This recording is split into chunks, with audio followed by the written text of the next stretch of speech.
Okay, good morning, everyone, and thank you for joining us for the State Board of Agriculture meeting.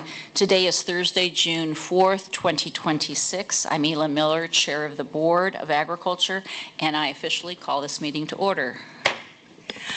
John Boyce, Board Coordinator, will review a few housekeeping items prior to the meeting. John?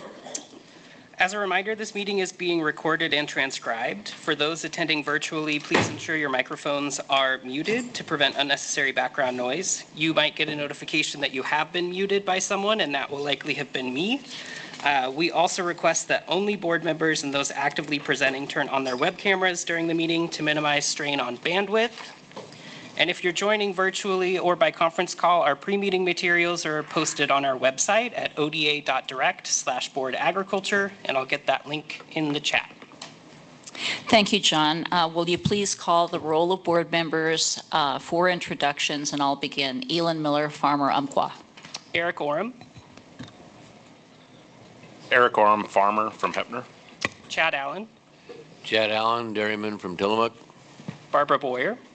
Barbara Boyer, Farmer, Yamhill County, and I sit here as the chair of the Soil and Water Conservation District. Soil and Water Conservation Commission. Mike Dill. Mike Dill, public member from Philomath. Ty Cleaver is excused. Miguel Lopez. Miguel Lopez, grape grower, Willamette Valley. Kirk Mogg. Kirk Mogg, public member, Portland. Ellie Norris is excused. Josh Zielinski. Josh Zielinski, farmer and nurseryman from Salem, Oregon. Dean Stacy Simonich. Stacy Simonich, Dean of OSU's College of Agricultural Sciences and Director of the Oregon Agricultural Experiment Station and ex officio member. And Director Lisa Sharplow Hansen. Good morning, Lisa Sharplow Hansen, Director at the Department of Agriculture.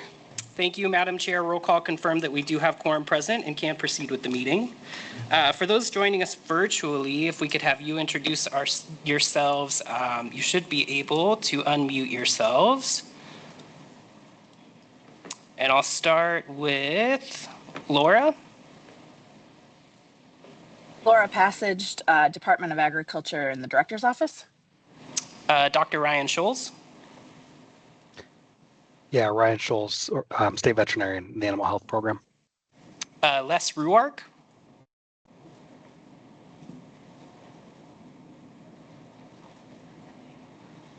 Okay. Misty Buckley. Misty Buckley, Klamath Soil and Water Conservation District.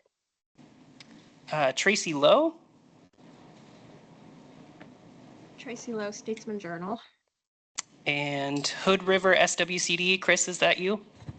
Yeah, Chris Shadell, Hood River Soil and Water Conservation District. Great. And we also have Sunny Summers online.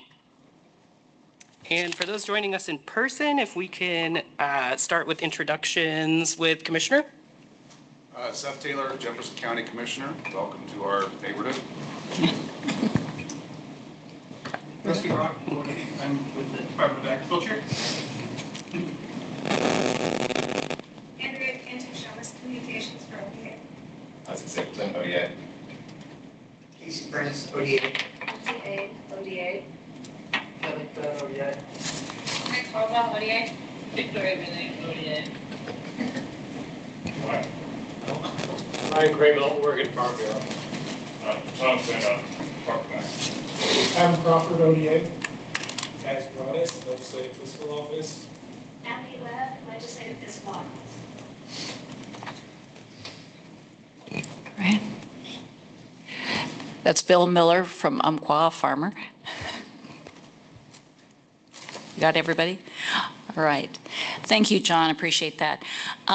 Before we begin, just from a logistics standpoint, we are going to start our meeting tomorrow morning at 8, so that'll be out in the public notice. But what we're doing is moving up the non-policy discussion, kind of the, what are our dates and times of meetings next year and all that kind of stuff, up from the business section at the end up to 8 o'clock. So we'll be starting bright and early for some of us. People have been up for 3 hours, but at 8 o'clock tomorrow morning. And I also want to give a thank you to the panel we had last night. Every time we do this in a different area, I think it gets better as far as really having us be able to understand the implications and impacts of what's happening, the barriers, the challenges, as well as the opportunities we heard last night too in agriculture. So I think we're going to keep doing that at every one of our meetings. So appreciate the panel, appreciate this local group commissioner, appreciate you. And it sounds like you're going to be with us for a while today, which is great, maybe tomorrow. So that's fantastic. All right, so to kick off, Lisa Sharpless Hansen, a lot happening, and especially a very important announcement hot off the press that hadn't been part of our agenda until last night. So Lisa, it's yours. Thank you. Well, good morning, everybody. We're going to switch around what I had planned because of an evolving situation. 2 days ago, USDA made an announcement that New World screwworm had been found within 25 miles of the U.S. border last night. It was confirmed. So Dr. Ryan Schlunz is going, Scholz does IT, Scholz does that stuff. Scholz is going to talk with us about what he knows, and then he has to do that pretty quickly because there's another USDA meeting right after this. But also to let you know what we've done to be prepared for this situation and some of the next steps that we're taking in order to work to protect Oregon. So Ryan, take it away. Yeah, thank you, Director Sharpless Hansen and Chair Miller. So for those who I haven't had the opportunity to meet, my name is Ryan Scholz. I'm the state veterinarian with the Department of Agriculture. So so as Director Sharpless Hansen mentioned, last night we had a new update from USDA that confirmed that in addition to the case that they announced a few days ago, 25 miles from the U.S. border, last night they announced the first case of New World screwworm within the U.S. So it was a case that was being confirmed in a 3-week-old calf and an umbilical lesion in Zavala County, Texas. So just north of the Mexico border in southern Texas. So it's not a surprising announcement. We've known this was coming for quite some time. Many of us really thought it probably would have already reached here by now. So USDA is actively working with the Texas Animal Health Commission to control that case, to do sterile fly releases in that area, and to work on the direct control there.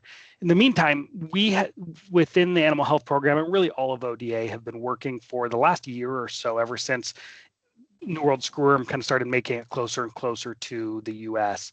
On preparations within the state of Oregon. And so a lot of that looks like behind the scenes planning. We started doing a lot of outreach last summer as it started becoming clear that this was likely to happen. We've done a lot of outreach with producer groups, with veterinarians, ensuring that both producers and veterinarians know to be on the lookout, know what to look for, and know what to do if they suspect a case.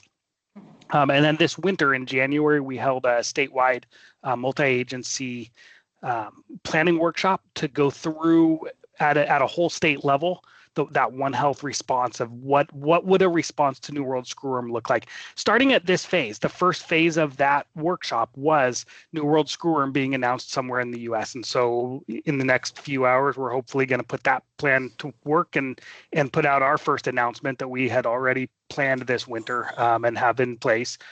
And then going all the way through a steady state outbreak. We will also we already have a tabletop exercise scheduled in July also to put all those plans to work and bring all those agencies back together to do that. At this point, there's really very little risk to the U.S. or to Oregon. From what we know, this appears to be somewhat isolated. The local state agency and the USDA are working hard to control it there. And so we will be continuing to work on our preparations and outreach and ensure that we are prepared should we have a case reported.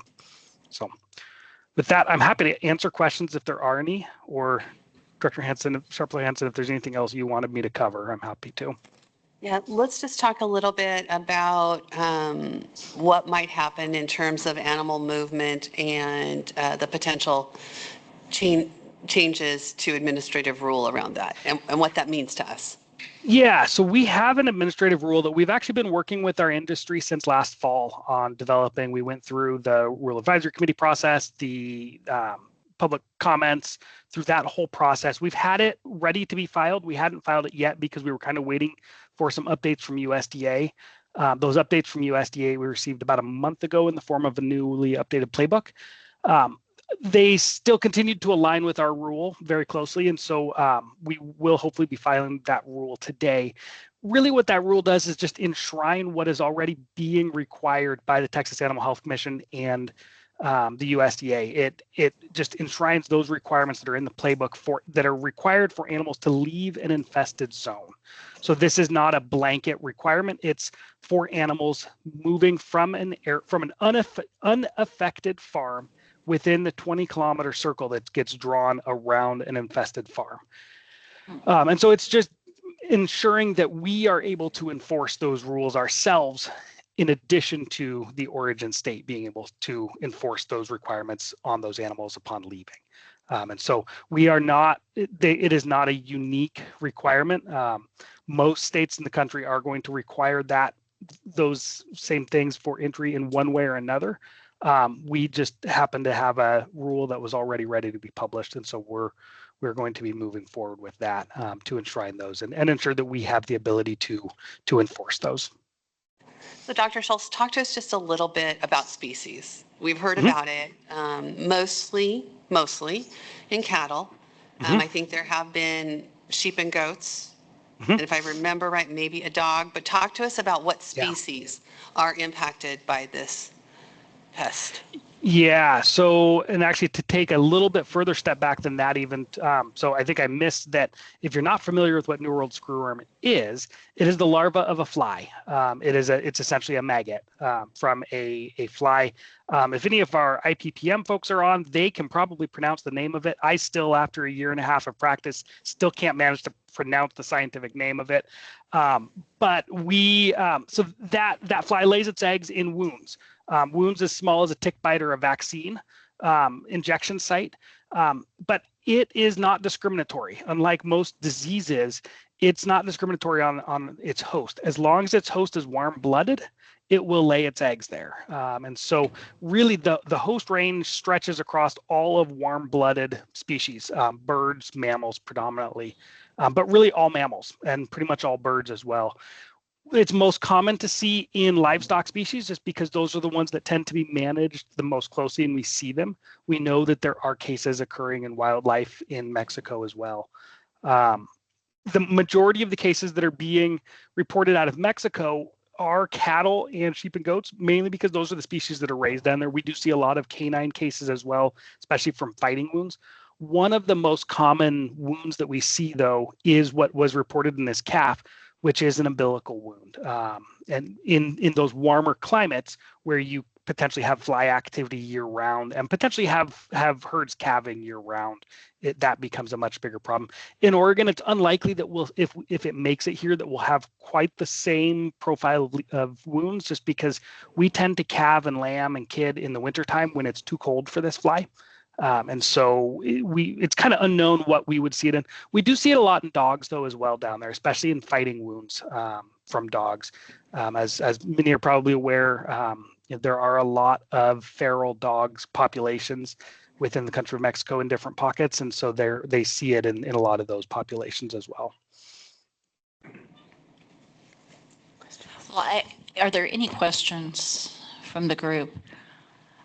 I just want to say, this is a challenge. We've been hearing about it for a long time, but I didn't realize what all ODA was doing to prepare for it. So thank you, Doctor. And it's a relief, let's just say, that we're ready to go when we need to go. So thank you. Thank you, Ryan. I appreciate the update. Yep. And now you can go attend the other meeting and tell us what else you learned. Thank you.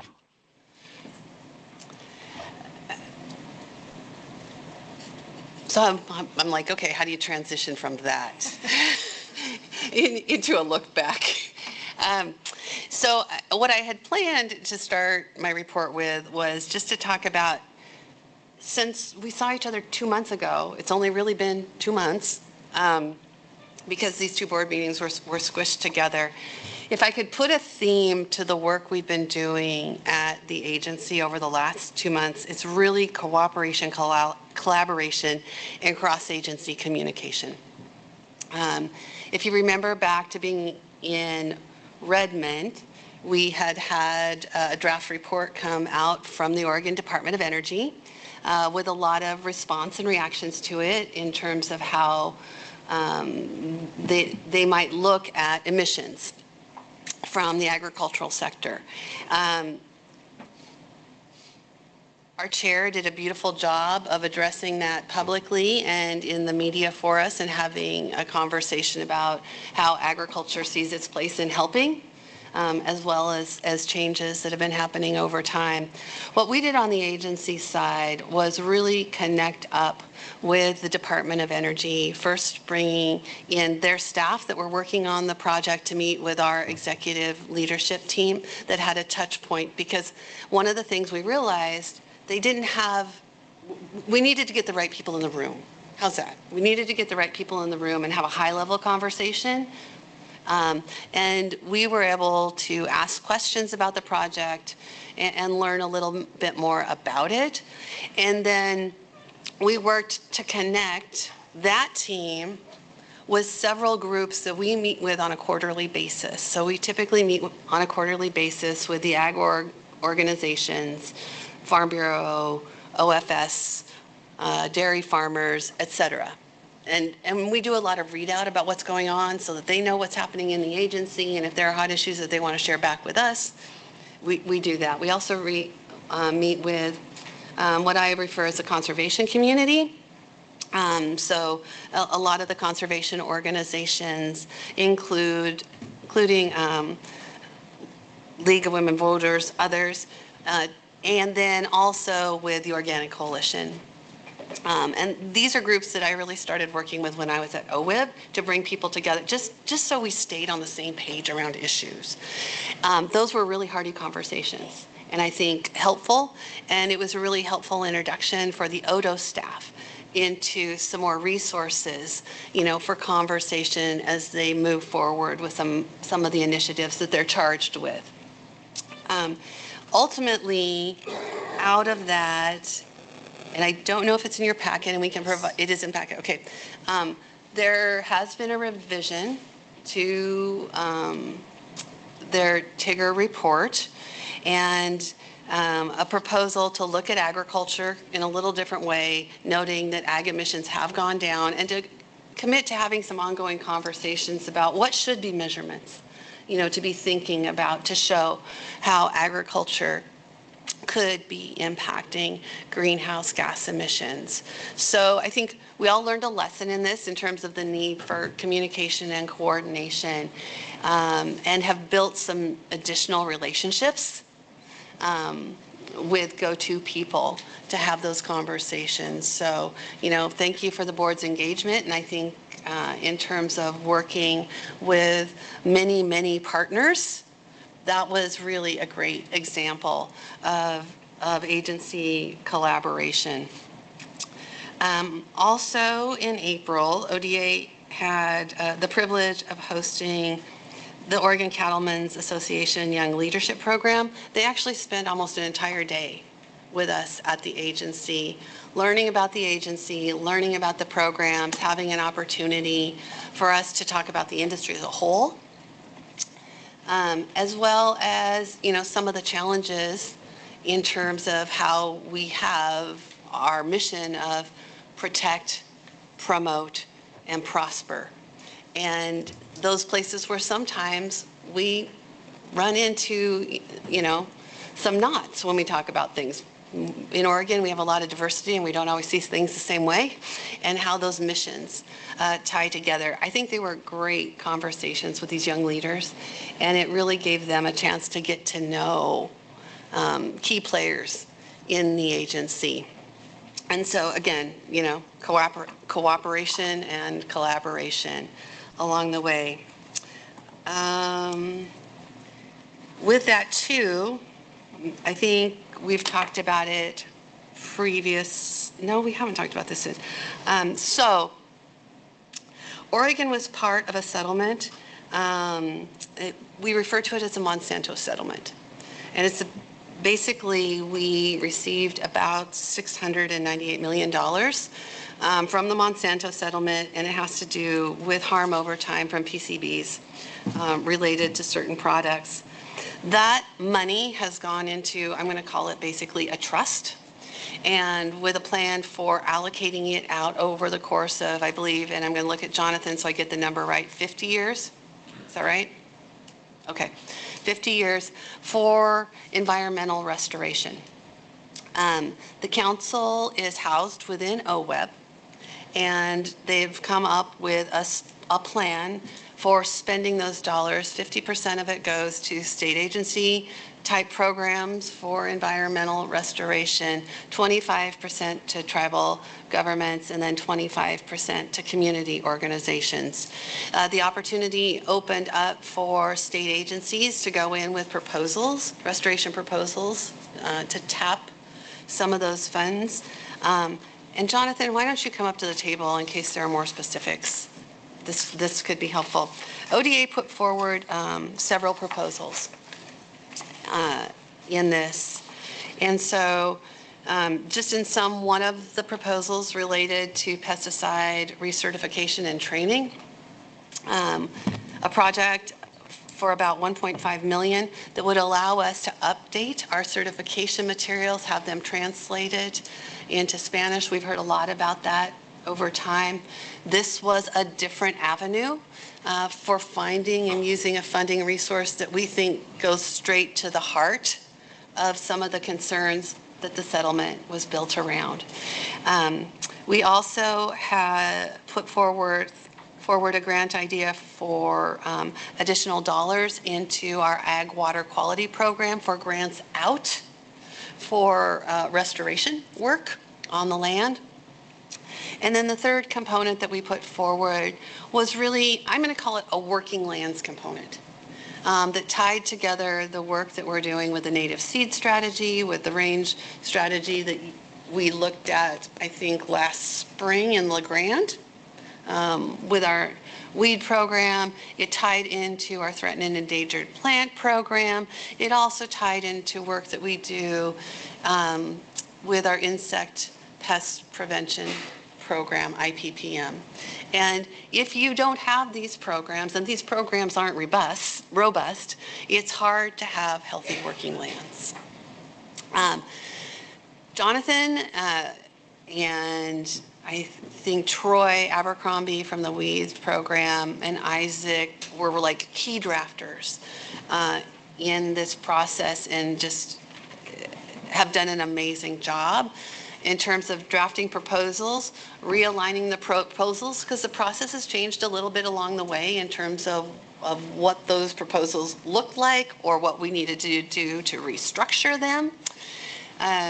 We made presentations to the Restoration Council early May, late April, early May? Okay.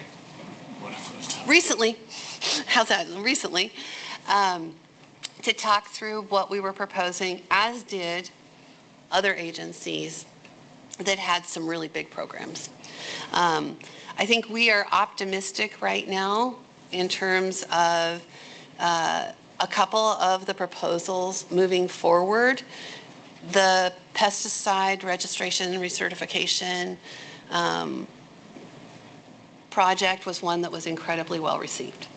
And so we're really excited about that because we've heard it a lot in the board forum in terms of the need and basically the challenges that we have in terms of our training process, the materials that we have, helping our English-speaking applicators pass the test. But then when you look at the rates for our Spanish, native Spanish-speaking applicators, it really is quite dismal in terms of the passage rate. And so how do we recreate curriculum that helps people understand, learn the curriculum to be able to apply products and qualify for certifications and move that forward? So we are super excited about that. It's still not approved, but I think it's moving through the process. So that's exciting. I think there's still some movement around some additional money for grants for water quality restoration on the land. That money would go outside of ODA. And we're just really thrilled with having another avenue, an opportunity to tap into a funding source that could help us really do some uplift around our protect part of the agency mission. So, Jonathan, anything you want to add to that? Good morning, Chair Miller, Director Sharple Hanson, members of the board, Jonathan Santa. I would just add just the context around it. Like, this is a new fund, a new process that the state is working through. It is very exciting. It is a long-term kind of opportunity. And so this first go around, there's a lot of just learning.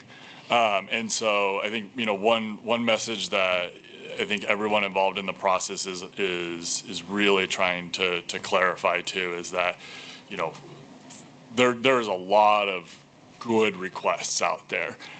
This is the first kind of application distribution process in what will be many past, most of our careers, opportunity. And so, as that council and as the process matures and develops, there's just going to be kind of more and more avenues and pathways and chances to kind of get in front and do funding pieces. And so things that didn't get, that's a way to say things that weren't, considered this time around. It's not the merits of the programs. It wasn't the merits of the asks. It really is, they're looking at there's going to be a $15 million floor, $30 million ceiling every biennium out to the state agencies for these projects, and they have to manage within, whatever that range is, and just balancing those asks. And there's a lot of good conversation and question around, does the council look at funding, fewer projects on longer cadences, so you kind of move bigger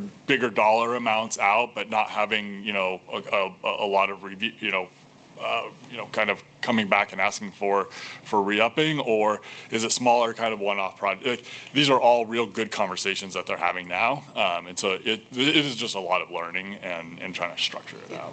And I think I would just tap it off with, in many of the things that as it's been published and read about it, it really has been dubbed a once-in-a-generation opportunity to impact and make a difference in terms of the environment and Oregon communities across the state.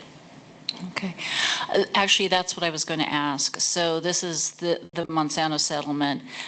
In other environmental settlements, there have been things like this done. So this is not just only one-off, or is it only one-off if there are other things that were to occur? That the options could be made to have monies diverted here versus monies going into general fund, for example, or elsewhere for settlement dollars. Yeah, so if I'm understanding. Kind of a bigger picture question, sorry. Yeah, so if I'm understanding the question, like the settlement terms and conditions in the fund is specific. Right. The kind of how it's allocated, there was a policy bill passed around it. There's obviously the legal, terms and conditions around it as well. And no, my understanding is that this is not like there's not money being deposited back in other than the interest bearing side of it. Yeah. My question was if there was a settlement for something else but ag related, this was a new way of doing settlements starting about, back in my time. And so, but this is the first one I've ever heard going from an ag standpoint. So anyway. It's across natural resource agencies. So DEQ had proposals, Oregon Health Authority had proposals, well, ODF&W had proposals. Who am I missing? ODOT, Yep. water resource. Yeah, so it was across all the natural resource, but they needed to meet a criteria in terms of uplift and helping communities along the way. So it's a really exciting time and an exciting opportunity. And the staff have really leaned in around it to try and take advantage of, helping uplift some of the programs that are out there that we have not had a funding source for. And we see a lot of opportunity for good, not for agriculture, for communities, and for people. And the economy. Yeah. So that has been a very large lift in the last 2 months. Director Orem. Eric Orem, do you see a pathway for some of this funding to get to the producer level for projects, maybe herbicide efficiencies with technology, or do you think it's going to be more at I'm thinking through like soil and water, maybe more projects like we did witness in La Grande with the application of like the different products, or is it going to stay more at an agency level, I guess? So remember, when I started, I talked about the fund is broke out into basically 3 pieces. So we have the state agency part of it. It's 50% of the fund, 25% to community organizations. So I think, districts would fall into that to make proposals. Also then 25% to tribal governments. And so thinking about opportunities to collaborate in those other areas, I think provides tremendous opportunity. We're just going to have to figure out how it meets the criteria, right, in terms of that uplift and protection. Yeah, and then I think maybe just one thing to end on too is looking down the road, maybe September of like next year, it actually might be really good to invite some of the council members and staff, once they've gone through rulemaking, once they've gone through a lot of that kind of structural setting, to one of these meetings to really kind of talk through that. I think right now would be a kind of almost premature because they're still trying to figure it all out. But I think once they get through that process, it might be a good relationship to have with the board. And I think another place where we can help provide as they're working toward doing rulemaking, making sure that you guys have that information just to stay plugged into what's happening there. Okay, Director Boyer. So has the RAC been formed yet? Okay, do you know where they are in that process? I do not. I know that the focus right now is really doing some temporary rules to try to get out a disbursement in this biennium so they don't miss a year's worth of disbursement funds. There's a lot of conversation between Treasury, the council, how much interest is being loaded into this cycle, and then really focusing. Okay, so then the next biennium going into it with a lot of rules. And it's a no. And OWEB is putting that RAC together? OWEB is providing the professional staff to the council. Okay, so. Thank you. How much input do other agencies have on that RAC participation? To be determined. Or maybe it is determined, I just don't know, so we could follow. Okay, so just a couple, we're looking at time to keep us on schedules. And see, this is like the longest report I've had for you guys in a long time because a lot has been happening in the last 2 months.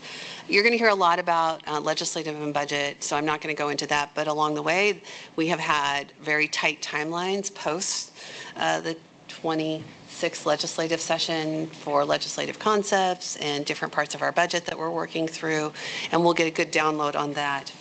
The other thing that we have spent a significant amount of time on is around the Executive Order 2526 that promotes resilient lands and communities. It relates to working lands. The Executive Order directed OWEB and ODF&W to bring people together to determine what indicators are for resilience in working lands. That's happened. There was a draft report that came out. Like other draft reports, there were lots of different reactions to the draft.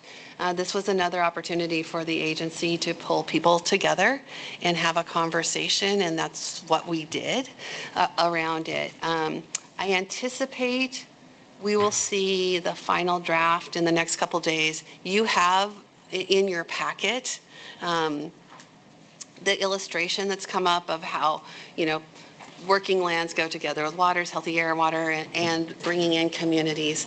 From an ODA perspective, we've really thought about this and tried to thread the needle between the working lands EO, the resilience EO, thinking about resilience in communities, and also, food supply in communities and other things, as well as prosperity in the economics. Because if the agricultural sector isn't economically viable, it makes it very difficult, in this circle of investment for all of the other things. And so that has been a big part of how we have been approaching the conversations and thinking about it. And I think we heard that also when we brought people together around the resolution. And the resultant graph that you see is because of that input. It was a lot of change. So thanks to ODA's leadership. It's Commodity Commission appointment season, and we're probably 2/3 of the way through appointments. We had great interest this time around in terms of applicants for commissions and a lot of expertise, and that was really, really exciting. I think another big event was Celebrate Trade Week was the third week in May. Big event for the agency, big event for Business Oregon, big event for the Consular Corps. It was kicked off, Representative Nguyen brought together a breakfast at the FIC with partners from across the globe there to talk about international trade and their issues. And so just to give you a sense, we had meeting with Mongolia, Brazil was there, Vietnam had a huge presence, Korea had a big presence, EU. And so we had the round table, and then along the way, there were also specific meetings and discussions and presentations with other countries. Teresa, in our ag development program, really did an amazing job of leading through this and having opportunities for me to speak at several of the workshops and talk about Oregon as a partner, Oregon as opportunity, and not necessarily as much about the agency for me as it is Oregon agriculture and what we have to bring to that international table and how important it is in what is a tumultuous time in terms of international trade, that we continue that sub-government, sub-federal relationships. And so a lot of work done with Canada. We've done some work with Canada around wine specifically and send a letter. I think there's some other commodities along the way. So exciting. The other part of it, Celebrate Trade Week is sort of culminated with what's called the Trade Gala. And this year's focus on awards for organizations showing excellence in that international trade arena was around agriculture and food and International Year of the Woman Farmer. And so it was great. So thank you, Carla, Teresa, Lindsay, all of you that really helped to shape that into the timing of the focus around agriculture. So the companies that received Trailblazer Awards were Calbee America.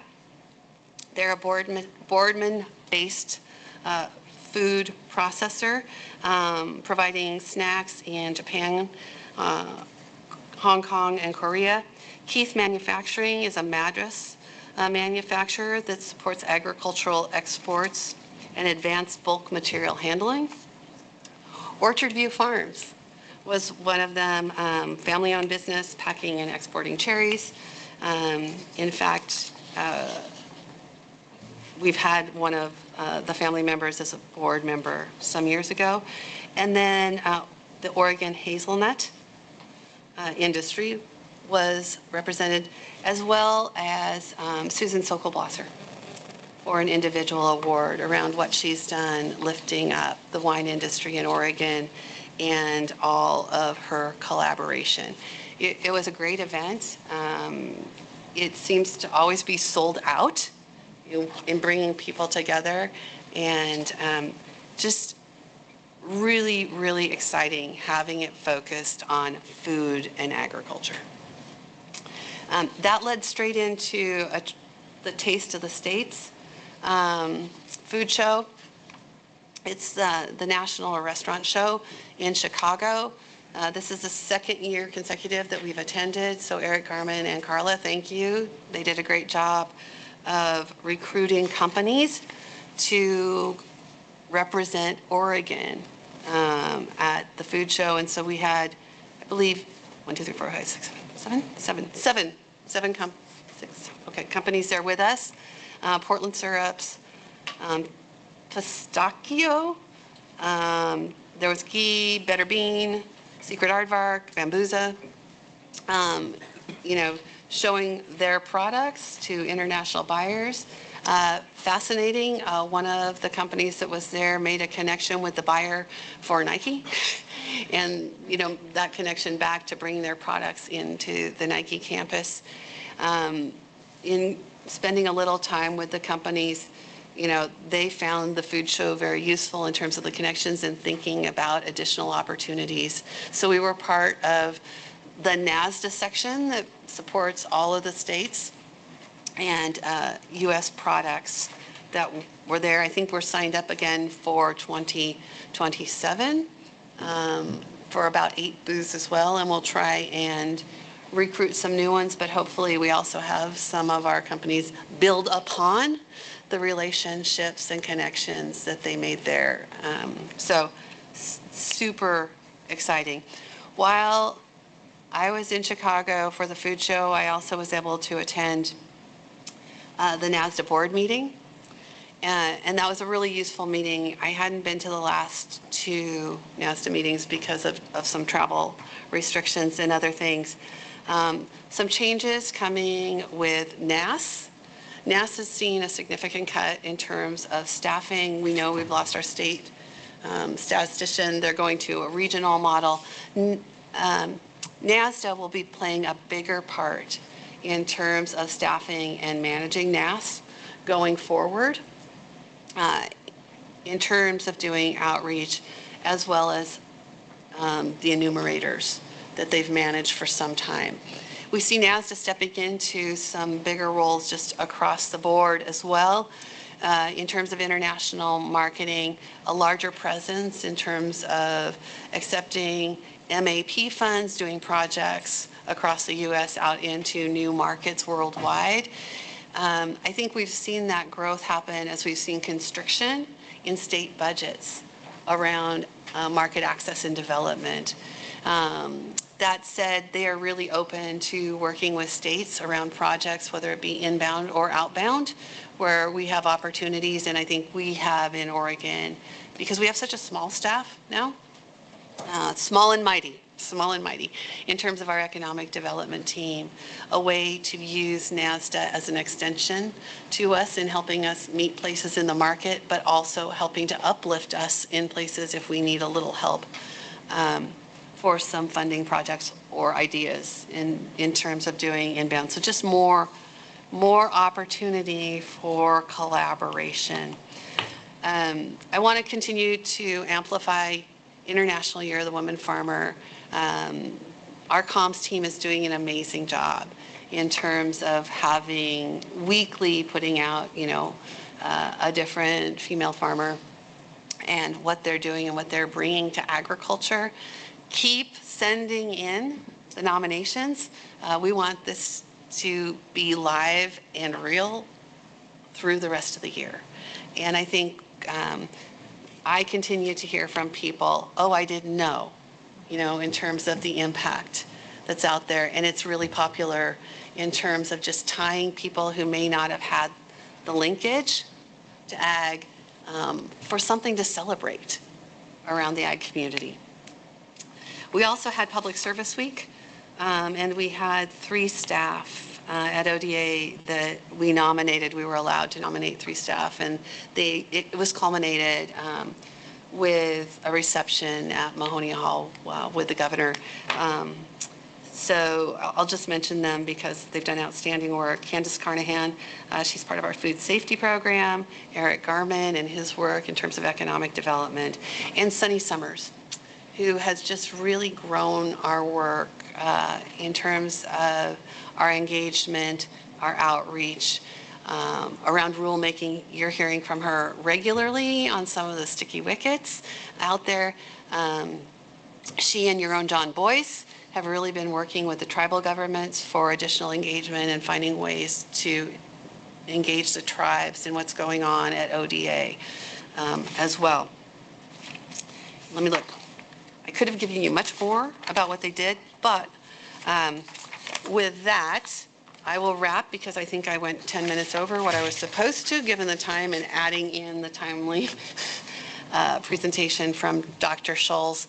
I will just tell you, it's been a busy quarter, and I think the depth of your book this time around and the information that's in there really represents how the agency and staff are engaging across the enterprise, across the region, in terms of our domestic partners and opportunities to collaborate, as well as our focus, an ongoing focus on key international markets and maintaining the relationships in a time where it is very turbulent for our producers.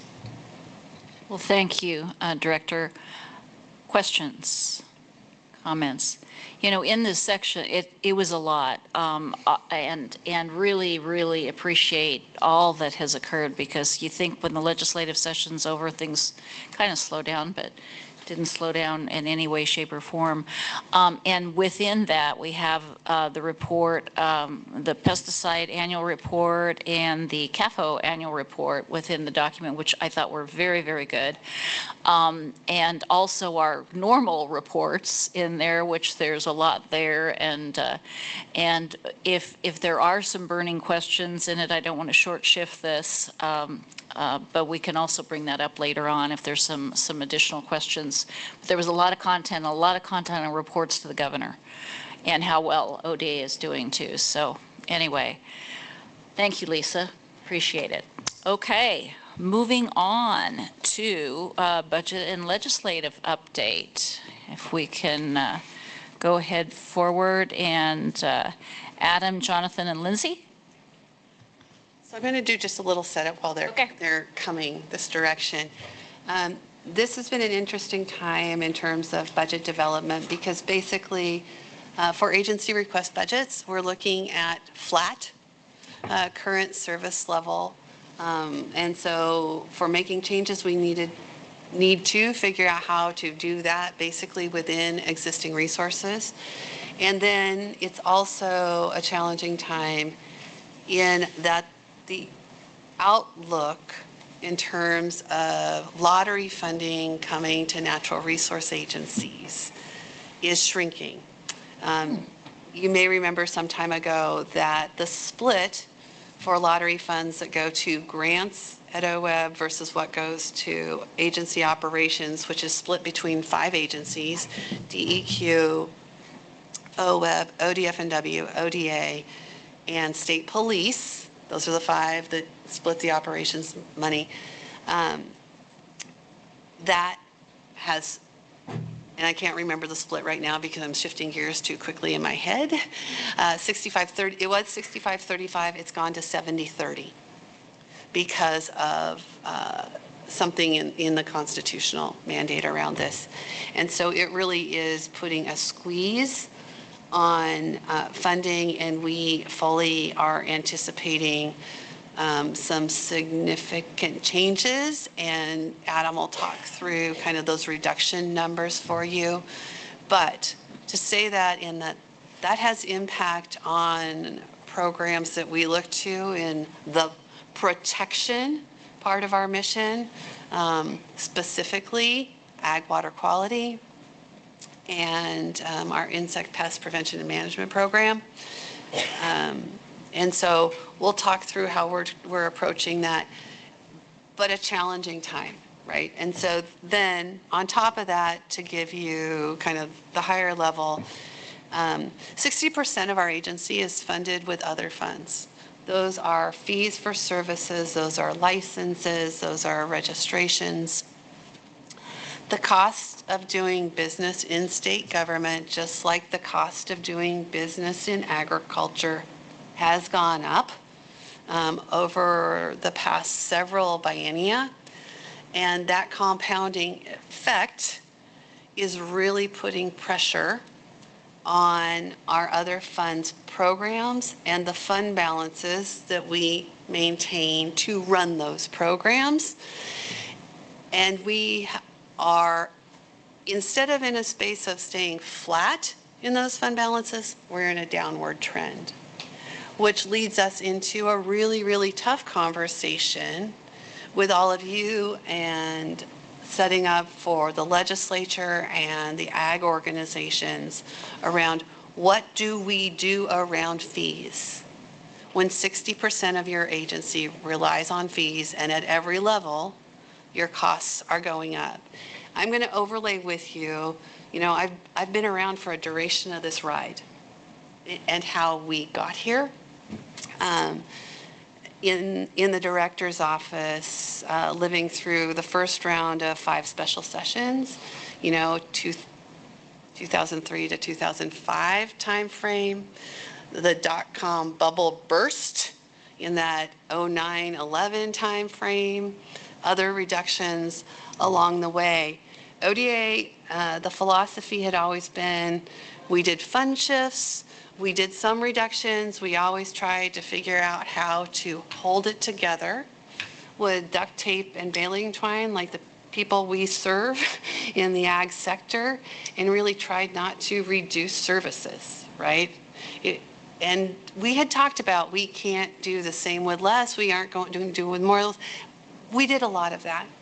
But what I will tell you is where we are at today, I don't see much path forward around that. We are going to have to talk about, we either need to change what we're doing, how we're doing it, extend inspection times and between inspections, look at some additional things. I think One ODA is part of helping us get there, but there isn't room to fund shift anymore. And so that tool that was there in the past, and we also don't have the federal funds to look to the way we did in the past either. This is going to be an incredibly challenging budget. It's going to create very challenging conversations in a time that I will fully acknowledge is difficult in the agricultural community in terms of ag economics. Going into, I believe this will be probably the fourth year in a row that nationally we've seen losses in terms of on-farm revenues with costs going up, commodity prices staying flat or going down, depends on where you're at. And you heard about beef yesterday, that cattle have been kind of the bright spot, but if you put it against, economic inflation factors, it hasn't changed a whole lot. So it's at that, being a cost taker place. Well, we're feeling it too. And so I think we are setting ourselves up for some pretty challenging discussions going forward, and we're ready to have those. And my philosophy has been to the team, we're ripping the Band-Aids off.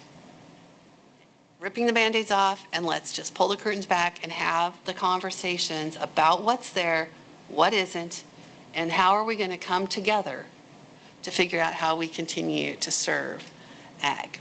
So with that, that's my setup for everybody. Uncomfortable, not fun, but it's the reality of the world that we're in. Now, I'll let my team take it.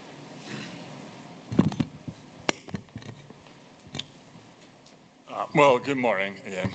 Chair Miller, Director Sharkle Hansen, members of the board, Jonathan Sandow, Department of Ag. I think Lisa's absolutely right. And that context is really good to set us up for I think kind of how we approached both legislative and our budget components. But I think before we dive too deep in there, and I know I have my running clock going here on 35 minutes before we take our break at 10. But I think I'm going to invite folks to kind of journey with me, come with me in a little time machine back about 2 years to this exact kind of almost moment when, and we have some different faces on the board and in the room, but 2 years ago, Lisa and the agency set out a new strategic plan, right? The 24-27 strategic plan. And we had our 3 core tenets in there. We had some other pieces. But the one piece that I think we're going to lean up against here pretty heavily is that vision around kind of the resiliency for tomorrow.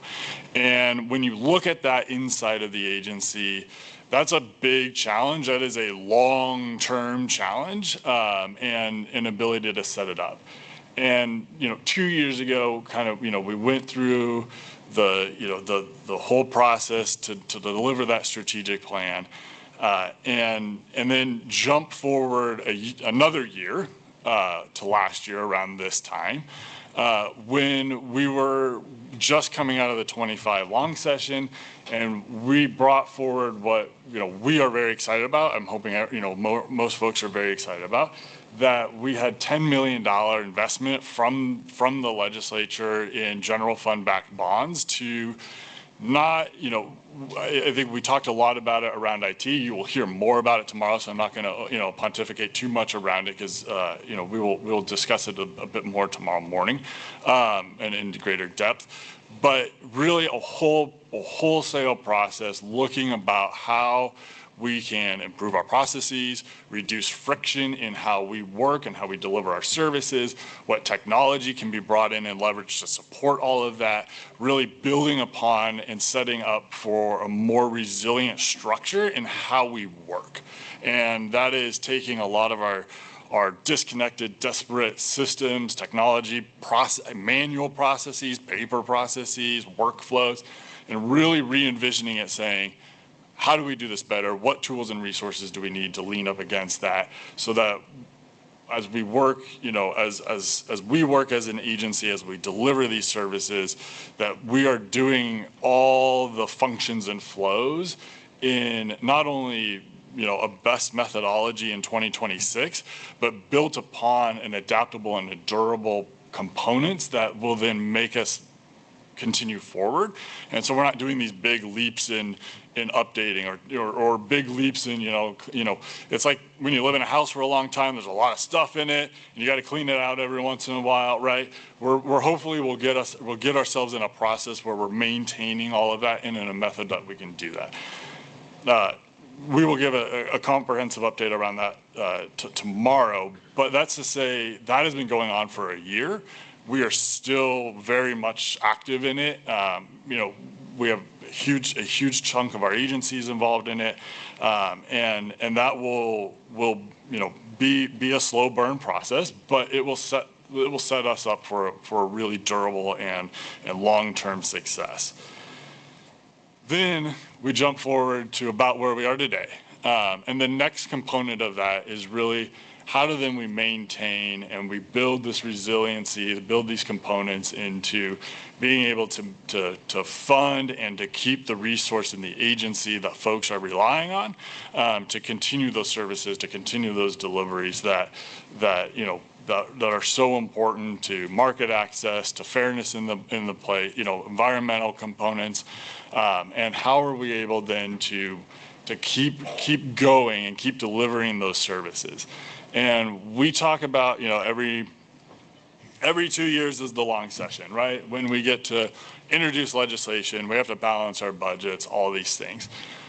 But really what that comes down to is us engaging with our co-branch of government, the legislative side of how we govern, and saying, all right, legislature, the, duly elected people, we, you have asked us to do a lot of this work, and here it is, we've detailed it out. You have told us how to fund this work, how to deliver this work, and here we go. Every 2 years, we come back and we say, here's some policy pieces that we could really use to improve, adapt, do whatever to the body of work that you've asked us to do. And here's some cost drivers, here's some components to the, to how much it costs, to the cost component, to the economic component of all the work that you have asked us to do. And that is really what we get to do every 2 years. And that is the process that we're in right now. And so, when we talk about our LCs, our POPs, they are not, decoupled from each other. They work together. And really trying to focus in around, where we are in terms of that process and being able to deliver kind of that joint elements. Can I add? Yep. So I think Jonathan's talked about one ODA, but I think we also have this one ODA philosophy, and we've been on a journey in terms of the realignment of the agency, trying to bring together the ag services model, trying to think about the different tasks. And I think about them, we've always thought about programs in silos. So what are the tasks that are required, and how do we spread those across maybe in a different way? That is an ongoing evolution of how we do the work, directly tied to the strategic plan again. Yeah. And by all means, just jump in, have a conversation. And so if I'm going fast, don't be afraid to stop or run us back. And I think, as we do that, we really have to look at, all these opportunities that we have to bring forward, is this the right work to still be doing? Is this the way that folks want it to be done? Is this, all those pieces. And so we have 6 legislative concepts that we're working on. I will condition that around, while we have those 6, we are developing them, that we're working on them. It is June of 25, right? So we have a lot of conversations yet to have. We have a lot of iterations to go through. And then we ultimately have the decision, what do we move forward and what do we do, and what do we not move forward, for the 27 long session. But the philosophy that we took with both our ledge concepts and the budget side is really grounded in the instructions, the directions, but also the, kind of the momentum of the moment of really looking at, all right, how do we improve what we're doing? How do we make these programs, function the way they are? We're not expanding anything. We're not kind of, growing, new authorities or kind of those new processes. And when we do have, 60% of our agency, has been set up to be funded via, fees, licenses, all those types of other fund components. Drawing these parallels to I think folks' real life is we have to balance our agency both legally and as a duty, right, to the resources that we have. We can't run debt. We don't run lines of credit, right? So we have to balance to what is that cash flow coming in and what are those expenditures going out. And again, every 2 years, we get to put these options in front of the legislature to say, here's the revenue coming in, here's the expenditures going out. We have to balance these hydraulics. These have to work in harmony with each other. And so this year is no different, but what is different is we are building upon this structural change of our outlook to build a more resilient agency, to build this kind of more holistic infrastructure that's durable, and really looking at right now we're looking at, to the director's point, right? A lot of the expenditures are going up, the revenues are stagnant. And so how do we reconcile these two truths? Nobody wants to pay more. Nobody wants services, reduced. those are also two truths. Two things can be both at odds with each other and true at the same time. But this is why we present these options to the legislature, because they're the ultimate decision-making body here. And so this all comes together in terms of when we talk about the ledge concepts and the budget, we are kind of our main conversation that I think we're going to have for the next year is going to really central around our first legislative concept, which is really around our fee authorities and how we handle these fees. The second one is in our budget mechanics of how do we balance the agency's expenditures, and what does that look like then as an option for the legislature. And so focusing, I think, on the first legislative concept is, one way that we, is traditionally worked with talking around the fee conversation is we run individual policy bills around all the fees. We raise them in cap. We raise the fee increases every legislative session, and it, we kind of we go to the programs that might be falling behind the most, or we go to the programs that we're able to maneuver because you only have so much bandwidth, so much capacity to do it, to have these conversations.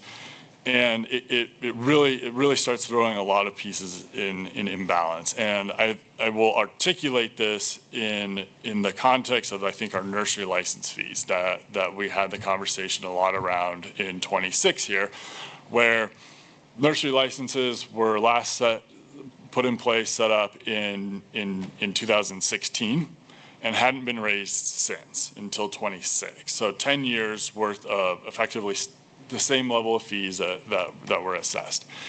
Predictability, stability, it's great. Put that against inflation, as we've talked about, if you heard about, right? That is almost a 35% erosion of purchasing power against what those fees were when they were set up in 2016. And we're running the program the same with effectively 35% less of the purchasing power that we have, but those expenses are maintaining, if not exceeding at times with standard rate of inflation. And so in 2016, or 26, we got the approval to go an 18% fee increase. That's a big jump in one chunk, and it's about half of what that 10-year component is.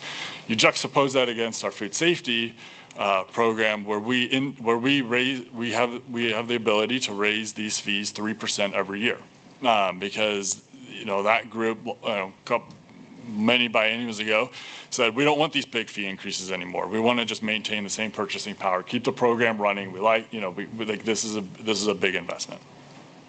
That is a long ways to say we looked around other methodologies, we looked around a lot of places, and that is why in our first legislative concept there, we are having the conversations, we're putting out there on the table for discussion around the concept of indexing all of our fees against inflation. And that is a way that then we can build, one, for the producers, this predictability of every budget cycle will have the steady increase in terms of what those fees are. But also then in terms of for the agency operations, we're able to maintain that level of purchasing power that folks agreed to whenever these programs were set up and established, and we maintain that across.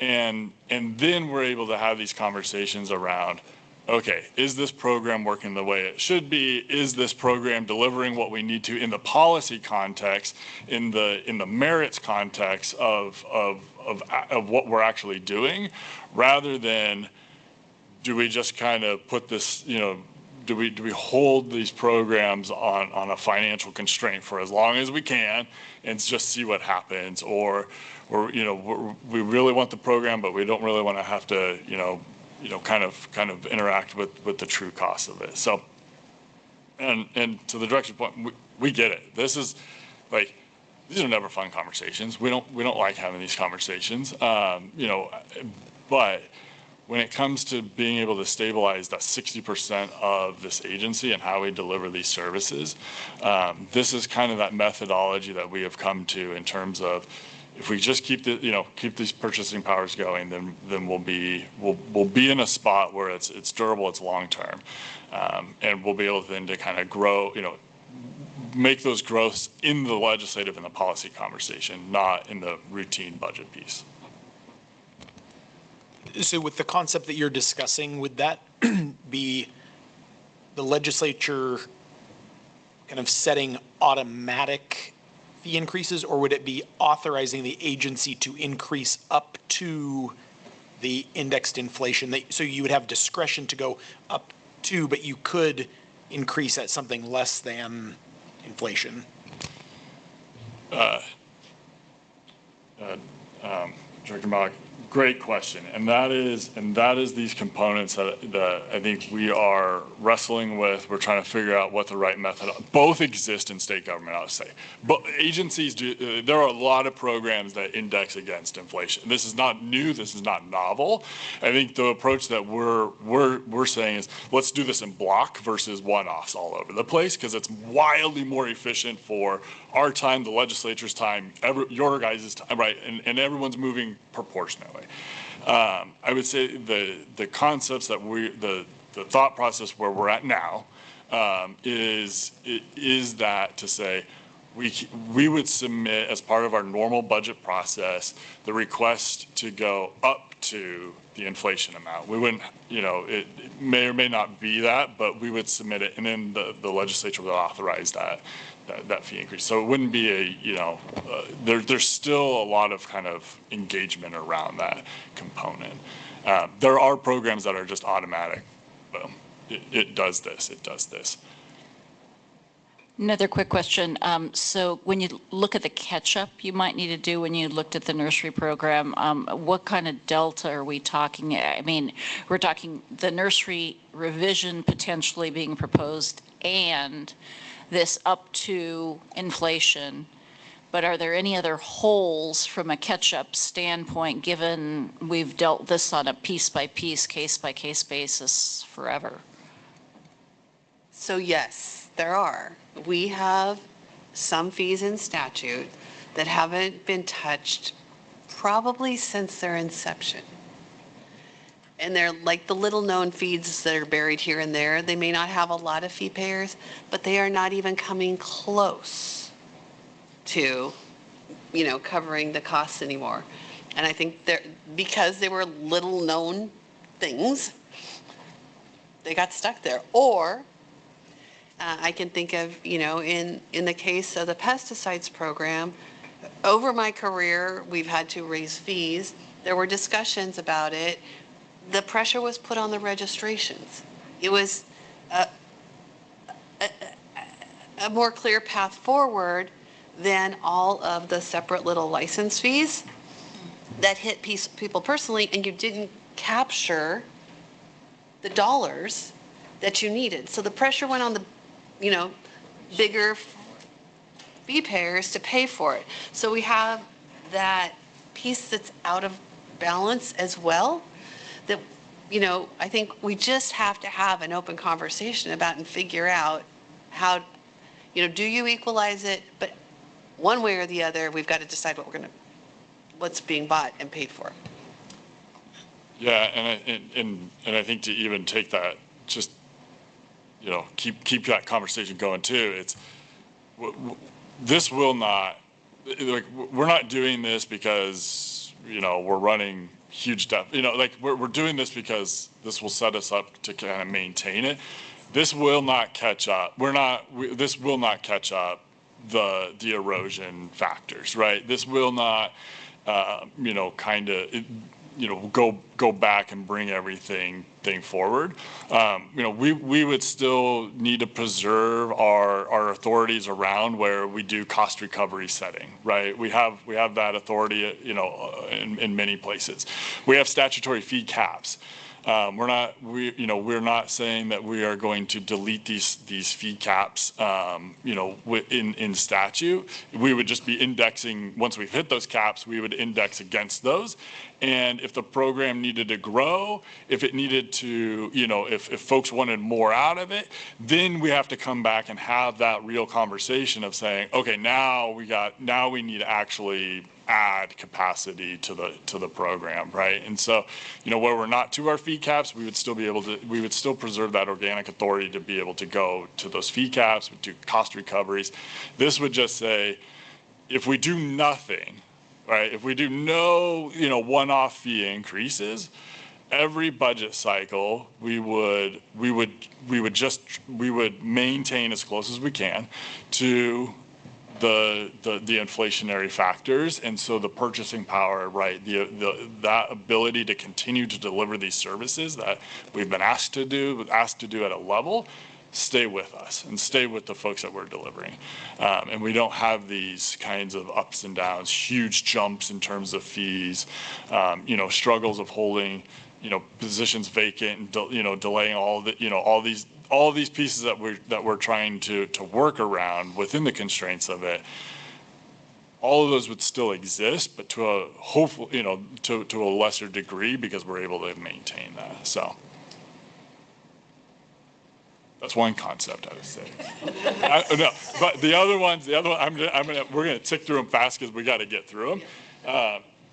And the summaries are in the sheets, and we can talk about them later as well. But I would just say the other 5 are really in service to this conversation as well of how do we minimize and mitigate this friction and the work that we're doing, the service that we're delivering. And so if we look at the pesticide fee, that one, or the pesticide bill, it's going to be big, it's going to be complex, but there's going to be a lot of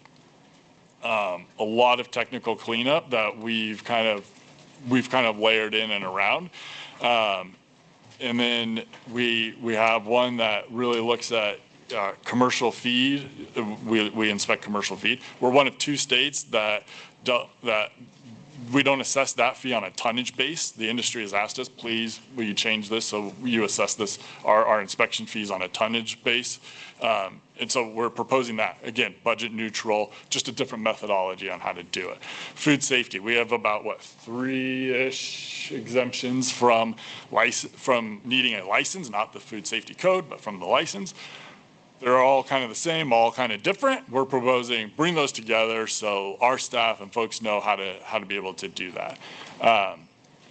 And if it's not in your book, that's on me for not getting it to John on time. I will get that to you guys, and we will disperse it. So that is an on me issue, and we'll get that to you guys by the end of the meeting here. But yeah, and then livestock and the brands fee, which we've talked about a lot too around the brands program. But I will say this whole entire package of these ledge concepts are really in service of how are we doing this work? How are we delivering this work? How can we do it better?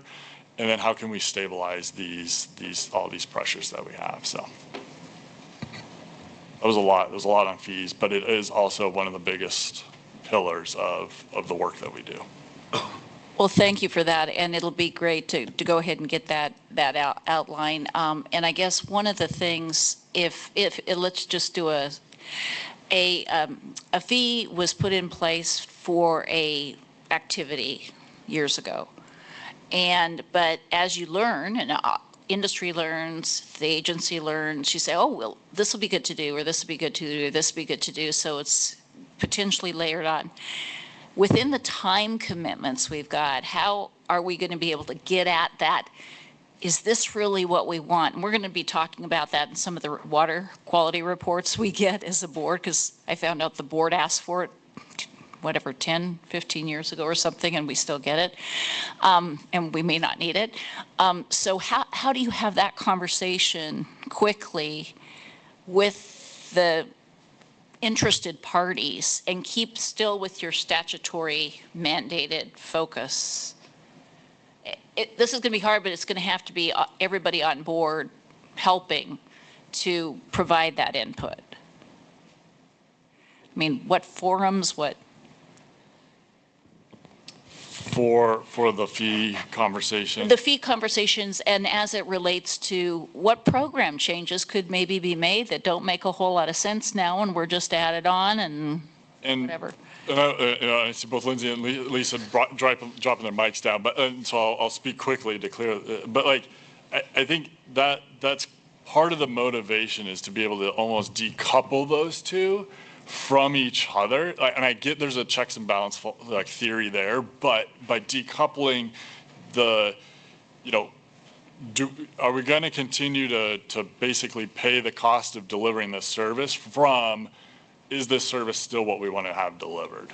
And so having that policy conversation around, is this the right way to do it? Is this the right thing to deliver? Period. Versus we just don't want it to cost this much, but we still want it to be delivered in this way. And so kind of decoupling those two conversations. I don't know if I'm quite getting that, because it's whatever a program needs to do, and then what's it going to cost? And oh my God, it's going to cost that much. Maybe we need to go back. So anyway, I'm just, sorry. I think to give an example of it, this conversation is incredibly important in this forum, right? And so continuing those as we're out and about through now and, into the 27 legislative session. The other thing, we deal with this all the time because we have, and you know this, the brands program, livestock identification program is pretty contentious right now. Whether it's the fees, whether it's what, you can go through lots of parts and pieces of it. It's contentious, and we're trying to figure out how to navigate that. But if we're going to provide the service, it has to pay for itself because other programs don't want to pay for it. Our shipping point inspection program, where we do a lot of work on a 100-weight basis in contracts, we know that the fruit and veg guys are struggling, but they've said and taken, nope, we get it. We need your service. We want your service. We want your service at the level that it's at. And we have and are in the middle of implementing those contracts because we can do it on a contract basis based on facilities. And those are in place now. And so they're one of the things that's helped us. We've moved our estimated ending fund balance to the end of the biennium. This is something Adam does quarterly for me. We're up $5 million because of these adjustments that we can do on the 100-weight. But that's a sector that's like, yeah, we're struggling too, but we'll pay for it. But we need to pay for it because we need you and we need what this brings. And so I think in any of these conversations that's happening, and across agriculture, across all the sectors that we serve, there's different places. The nursery industry just had a fee increase to help fund some of the work around Japanese beetle. So it's variable, and they're hard conversations that we just have to continue to have. Okay. Thank you. Chair Miller, members of the board, Director Sharpelo Hansen. For the record, Adam Crawford. Is his mic on? No, that one. Apologies. Chair Miller, members of the board, Director Sharpelo Hansen. For the record, Adam Crawford, Chief Operating Officer at Oregon Department of Agriculture. I have a couple topics that I'd like to bring before you today, and I'd like to end with a couple asks, if it's possible. So first, I'd like to talk a little bit about our revenue picture and underline some of the items that Director Sharpelo Hansen brought up. The second, talk about where we are in the budget process. And then finally, a few asks, and I'll be relying on John to maybe put a few things up on the screen for us. To our revenue picture, not just for the Department of Agriculture, but across the state. On May 20th, we had a revenue forecast, largely flat. General fund, picture moving forward. The thing that I want to raise within the context of that is, along with a general fund revenue forecast, there's also a lottery fund revenue forecast that goes alongside it. What you will see there is, if you get into the B tables, if I recall correctly, for this biennium, there's about 270 some odd million in lottery funds that gets distributed out, as Director Hansen mentioned. 70% goes to grants, 30% goes to operation funds across those 5 agencies, of which ODA is one. For the next biennium, you see about a 3 to 3.5% increase from this biennium to next, mid $280 million. The tension we are struggling with, not just at Department of Agriculture, but across the enterprise, is the operation dollars that go to those 5 agencies largely fund staff. And the costs associated with those staff have significantly exceeded the 3 to 4%.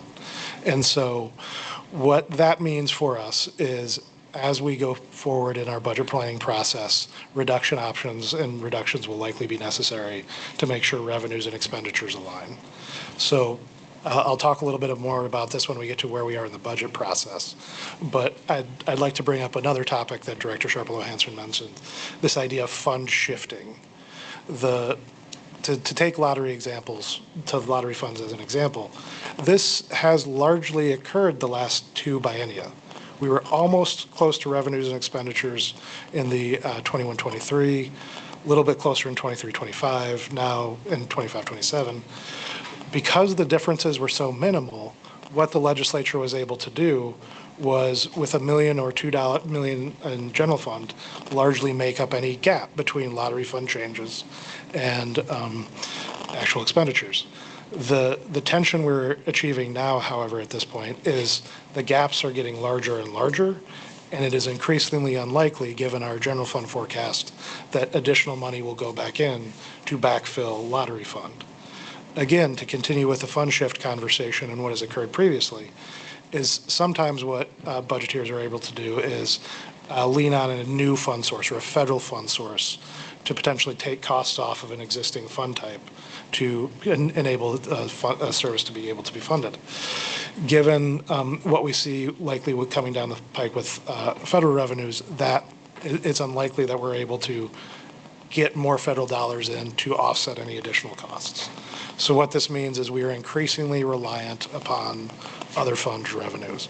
So I say all of that to say, and to continue to underline Director Sharpelow-Hansen's previous point of kind of making it work biennium to biennium, depending upon the situation in which we find ourselves. Maybe in some biennia we were able to lean more heavily on federal funds. Maybe we're able to make things work in other places. Maybe able to use existing other funds balances, these sorts of things. I say all of it to say that we're at this point where the conversation that Jonathan had around fee revenues is increasingly important. There is no cavalry coming. There is no additional money coming from any other place. So I'd like to transition, and I certainly want to be respectful of time, to where we are within the budget building process. So right now we're in the 25-27 biennia. We have our budget set by the legislature. We will continue to operate that budget. But what we are also doing is we're in the process of creating our 27-29 budget. And really the main thing that we are working on at this point is something called current service level. The thing current service level, the question current service level asks of us is, it says, what did you do in the previous biennium? What is it going to cost to do that same thing, provide that same level of service in the next biennium? And there's a series of things and calculations we have to do as we look at various types of inflation on various types of budgetary pressures and expenditure types to forecast that out. The final thing within the context of current service level that it asks you is, after it asks you about all of those various cost inflations that you may have to see or we have to see set forward by the Legislative Fiscal Office as well as the Chief Financial Office, all of those numbers are given to all agencies equally. The final question it asks before you complete current service level is, do you have the revenues sufficient to make it?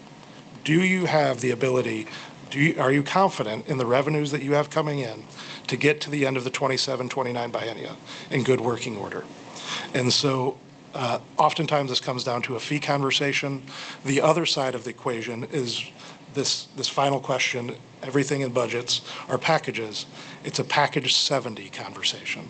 So package 70 says, if you have a certain area of your program or area of your agency that you are not, you cannot confidently say you have the revenues to make it to the end of the 27-29 biennia, what are you going to cut to ensure that you're able to make it to the end of that biennia in good working order? And so really to again put a finer point on what Jonathan said, while the governor and the legislature decide these things, it is for the agency to implement. The question that the two paths that we have to provide to the governor and the legislature, as well as for ourselves, is this question of, do you want to maintain the levels of revenue you have, and in so doing, cut services to meet those revenues, or would you like to maintain the level of service you have, and as a result, raise the fees associated with it? And so that will be the question, and really this question around the board, the budget of what do those two paths look like? The thing I would like to draw your attention to, and the thing that is crucial as we begin that process of going through, and if Mr. Boyce, if you'd be willing to scroll up to the top of this PDF, what you will see is this is our legislatively approved budget. So this is the budget that, as an agency, we are required to have. Thanks again. So this is our current working budget. If you scroll down to the next page, I really want to commend our budget team as they create this document. One of the things that makes it so useful is everything here is hyperlinked, so in bookmarks, so as you click on individual things within this table of contents, it immediately jumps you to it. We're coming to my two asks of you. And Mr. Boyce, if you'd be willing to click on the program prioritization. The thing that really undergirds all of your agency actions after you describe your agency, after you describe your statutory mandates and requirements is, all right, how do you as your agency prioritize all of your activities? How do you prioritize them within your individual divisions? How do you prioritize them across your agency? And apologies, because we work in budget, we communicate in spreadsheets. What you will find here is a spreadsheet of how we prioritized our programs for the 25-27 biennia, and within the agency as a whole and within those individual divisions. I say this is important, and we're coming now to my first ask of you. I would really appreciate you taking an eye across this spreadsheet. It's a little cumbersome. It talks a little bit about where it sits within the agency, where it sits within the division, why we have chosen it that way. You'll also see a number associated with it.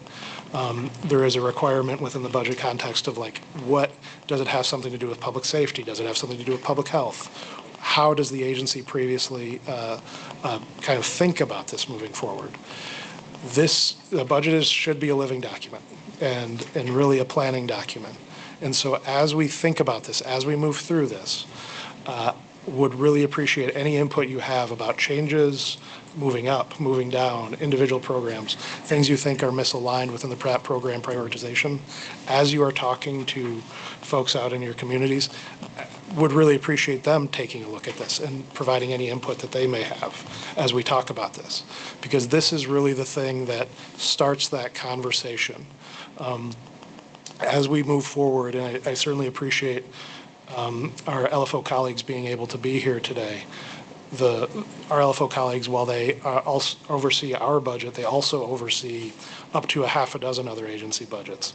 Part of the reason this document is so important is it gives a clear outline for decision makers about how we as an agency prioritize these programs and how we think about them. So would really appreciate you casting your eye over this. Do we have that? It's not in our packet. We can certainly get it to you. Yeah, and so along with Jonathan's, so we can, and if you even get it today to us or later today or something, that'd be great. Thank you. The second thing is the next ask I have of you. Along with program prioritization, the next thing that is statutorily required within the budget context and is a 10% reduction of all fund types. along with the budget that you deliver, you have to deliver to the legislature and to the governor. If you had to take a 10% reduction in your general fund, what would it be? If you had to take a 10% reduction in your lottery funds, what would it be? Same with other funds and federal funds, and line those out. The tension we are under as an agency is that because revenues have stayed flat, not just for this biennia, but for previous biennia, these reduction lists have been utilized to fit revenues and expenditures to our budget. To give you a sense of scale on this, 4 years ago, the agency had about 235 positions. We are now under, 535 positions. We are now under 500 positions at this point as an agency, because as we have to reduce and as we have to right size those revenues to expenditures, that's the tension it brings. But the way we talk about these reductions is within this 10% reduction list. And so, again, along with the document after the program prioritization is this 10% reduction list that gets utilized. In good economic times, in times when all boats are rising, the decision makers do not have to look too terribly hard at this to figure out where new money is coming from. When things are stagnant or when things are falling, these lists become very important. It's broken out in two tranches, a first 5% reduction, a second 5% reduction. And it is prioritized in that way of the first thing is the first reduction you would take. The second thing is the second reduction you would take. And it talks a little bit about why that reduction is chosen and what the agency may be able to do to mitigate or soften the blow of that reduction in kind. In previous biennia, oftentimes what you could do is talk about shifting general funds or lottery funds with one another, or moving lottery funded activities onto federal funds if there was a new grant available. Again, those sorts of fund shifts are unlikely to be realized in this 27-29 biennium. So again, appreciate the time, appreciate the attention. These are very important documents. To give you a sense of timing, we have to complete our agency request budget by the end of August and have to deliver that to the Chief Financial Office. So over the next 60 to 90 days, any input you would be able to give us would be greatly helpful as we inform and as we build out this budget moving forward. Happy to take questions there. And apologies for the minutia of budget process, but hopefully I've underlined why it's important moving forward. Any questions? I want to ask about next steps because we don't have a copy. How do we, as far as providing input to you on both the prioritization as well as the 10% cut in the 5% and 5% tranches? Is this important enough? Are we at a crisis enough that we have a special board meeting? Because obviously it's due before our next board. I'm not seeing it. It's hard for me to ascertain the urgency. And Director Dill, while you're thinking about that, Director Dill, did you have a comment or question? Yeah, I have a question. I'm just trying to wrap my head around how hard it is these days to kind of come up with the CSL budget when I think of like the uncertainty and things that pop up, right? Like if we look at what happened with fuel in the last year, I know at our company, our fuel increased, our cost was like $25,000 a month. That's pretty significant. We didn't plan for that. How do you do that, and what's the effect of something like that on determining CSL moving forward and just kind of the hit to that budget? Because I imagine you're driving all over the state. And so anyway, just, you don't have to go into great detail. I'm just curious how that impacts it. I'm going to start high level. Thank you for the question. We make choices, right? We have a budget. We can't overspend our budget. Our budget, the balance is, basically our law. So you do things like you really evaluate travel. We were under a travel restriction for a series of reasons for out-of-state travel. You evaluate in-state travel. You hold positions vacant. You hold lots of positions vacant in some cases. So guess what that does? It slows services. it makes it difficult, to meet the demands. You can go through the list of things. Really, where we can make the difference, it's always around vacancy savings. Sorry, Adam. Chair Miller, Director Dill, agree with Director Sharples-Hanson. The short answer is we take it out of Hyde somewhere else. While where we plan for it, there is a inflation factor associated with services and supplies. It's generally somewhere in the order of 3 to 4%, depending upon the biennia. If we have a shock like we see in the fuel prices, we, as Director Sharples-Hanson said, we are required by law not to spend beyond a certain amount of limitation, and so as a result, we have to make choices elsewhere. Okay. Well, appreciate, and Lindsay, you didn't have a chance to chat, but you were back up, I guess, for the group. We are out of time, so we may want to think about this and kind of think about next steps and all that, and we can do that during our business meeting. So because we're over time, if we could take, we're now at a 6-minute break, so very quick so we can stay on time. So thank you very much. Tough discussion, but a discussion that needed to happen. Thank you.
Because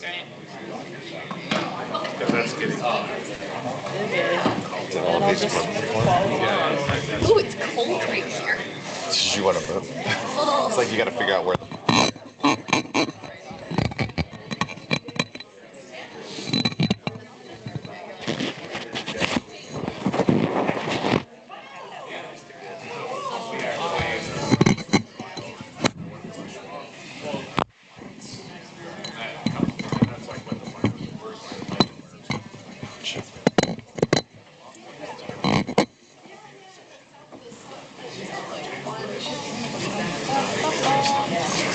This slide advancer works, so we just pass it back and forth and we can advance slides. Okay.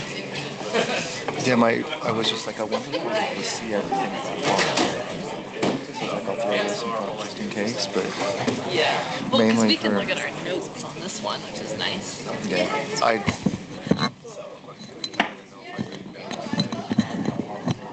don't need those, but I like to know what just we have. So we have busy slides. Quinn.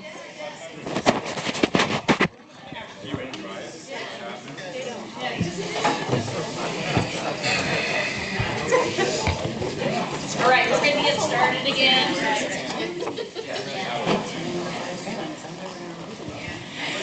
All right, next on our agenda, and thank everybody for that short break.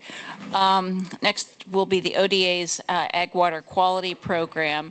And based upon our previous discussion, this is also a good discussion of what is it we need, and do we need some of the things we wanted, and it was 20 years ago, right? Or 30. Oh, 30 years ago. So my 10 or 15 was off by 2x. But anyway, yeah. So the floor is yours, Isaac. Great, thanks.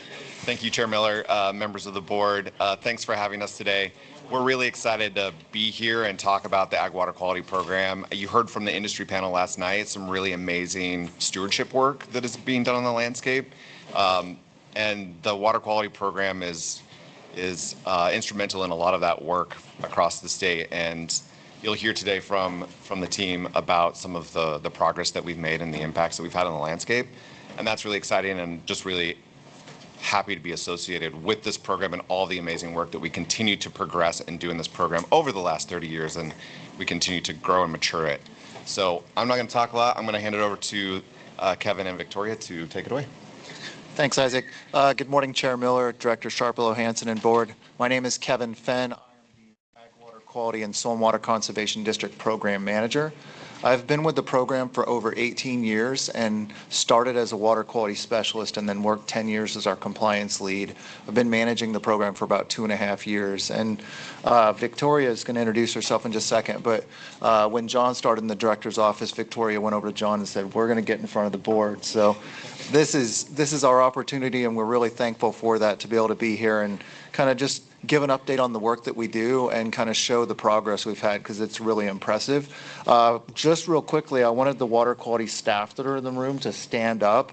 And so this afternoon, if you have questions, they'll be with us on the tour. Feel free to talk to any of them, and they are really good resources to be able to ask those questions. We're not going to have time to probably answer all the questions that you might have about the presentation and what we talked through this morning, but we do want to get through what we have as quickly as we can to leave time for questions as well. So. Great. My name is Victoria Benning. I'm the initiatives coordinator for the water quality team. I've been with ODA for about 2.5 years after a background in rural community development and working for OSU Extension.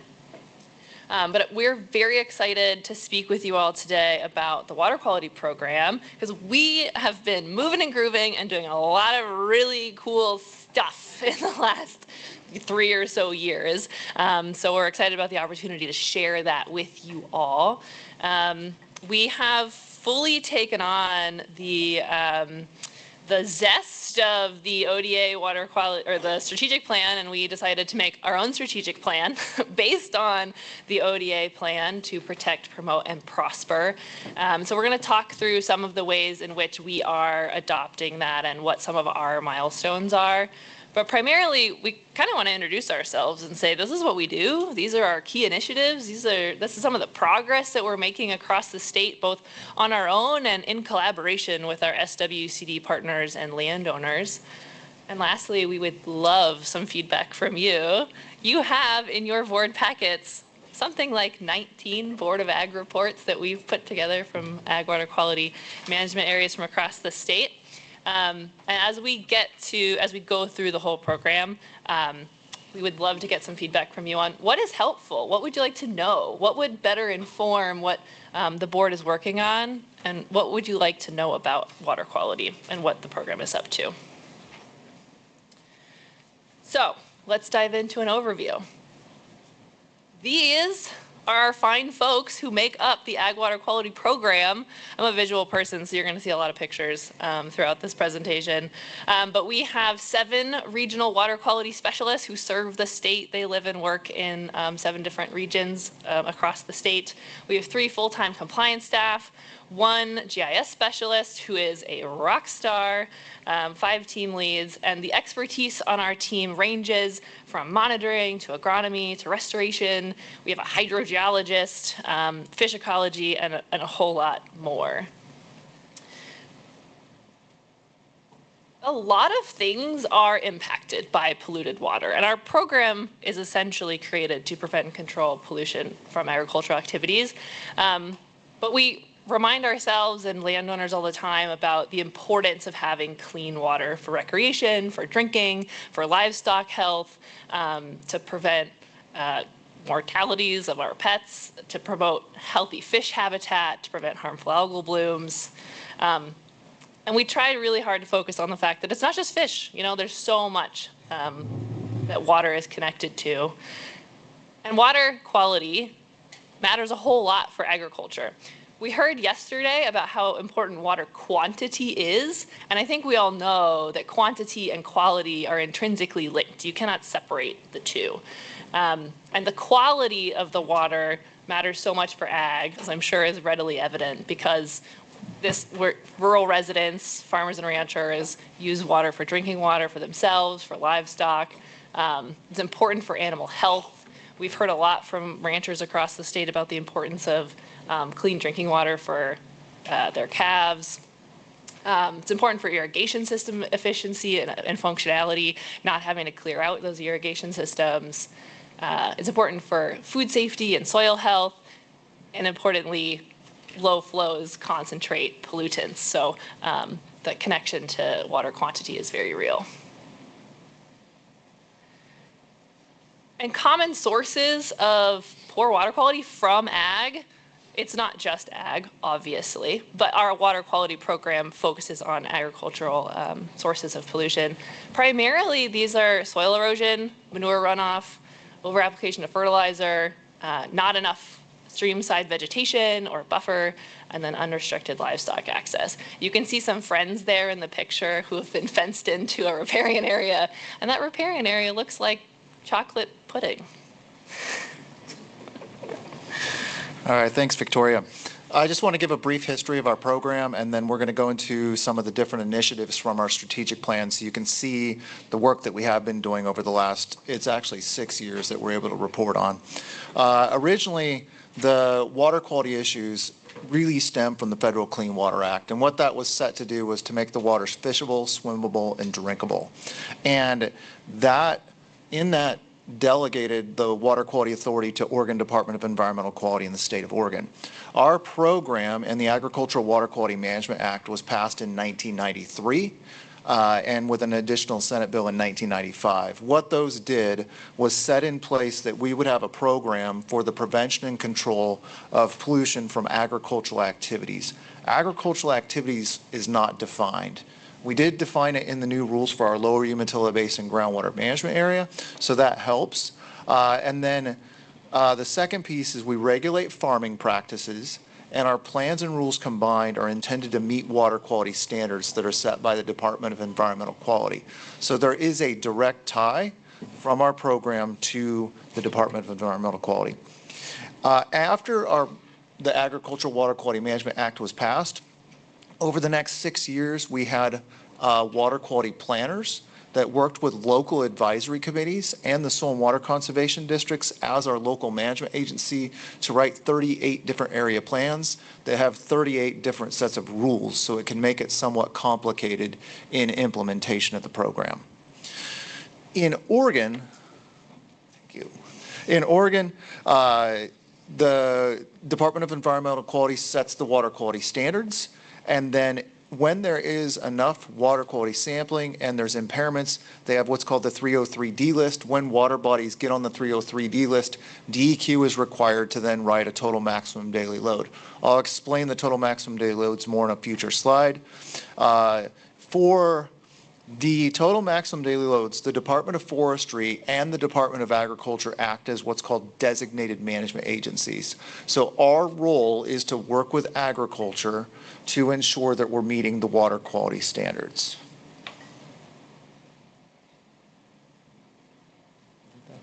It'll go, it just takes a minute. Hopefully it didn't go too. Oh, it did. All right, thank you. So really when it comes down to within our strategic plan, we were looking at what is our vision, mission, and goal for the agricultural water quality program. Our goal is very easy because it is set out for us in statute. The goal is to prevent and control water pollution from agricultural activities and soil erosion to achieve applicable water quality standards. We do this in a number of ways. We do have a compliance and enforcement program, which I will go through a little bit as well. And then we work with the soil and water conservation districts to provide technical assistance and outreach, to work with landowners to implement projects, to seek funding, et cetera. So we do have a lot of voluntary work that's done, but we do have a regulatory backstop to ensure that we're making the progress that we need to. The next thing that we really wanted to think about as we were doing our strategic plan is how do we work with our partners and how do we work with the landowners that we connect with. We want to make sure that we are collaborating well with all of our partners. We meet regularly with the Department of Environmental Quality to ensure that we're coordinating with them. We meet regularly with soil and water conservation districts. Our regional water quality specialists are expected to go to 2 board meetings per year for each of the districts, and then they coordinate with the staff at the districts as well. We do have that enforcement backstop that I mentioned, and then I've already talked about a couple of the other points, but just making sure that we back it with the best science that we can. And so we do a lot of research to understand when we're making recommendations or have requirements for an enforcement action, it is based in science. The 2 rules that we have that are consistent throughout the state, and these do vary a little bit as I was describing, but the first is the waste rule. That is in all of the management areas. That says that agricultural landowners cannot place waste into or where it can enter into waters of the state. Waste can be manure, fertilizers, soil through erosion, any number of things. Waters of the state is anything that's hydrologically connected to either surface water or groundwater. So it's pretty much any water within the state. The second thing we have is a streamside vegetation rule. This one does vary a little bit more, but the way we implement it, we try to be as consistent as we can. And it says that agricultural activities have to allow vegetation to establish and grow on perennial streams to provide shade, stream bank stability, and to filter surface runoff, and on intermittent streams to provide bank stability and filtration of surface runoff. So we use vegetation as a way to make sure we're protecting water quality. The other thing that we really think about is the relationships that I was already talking about.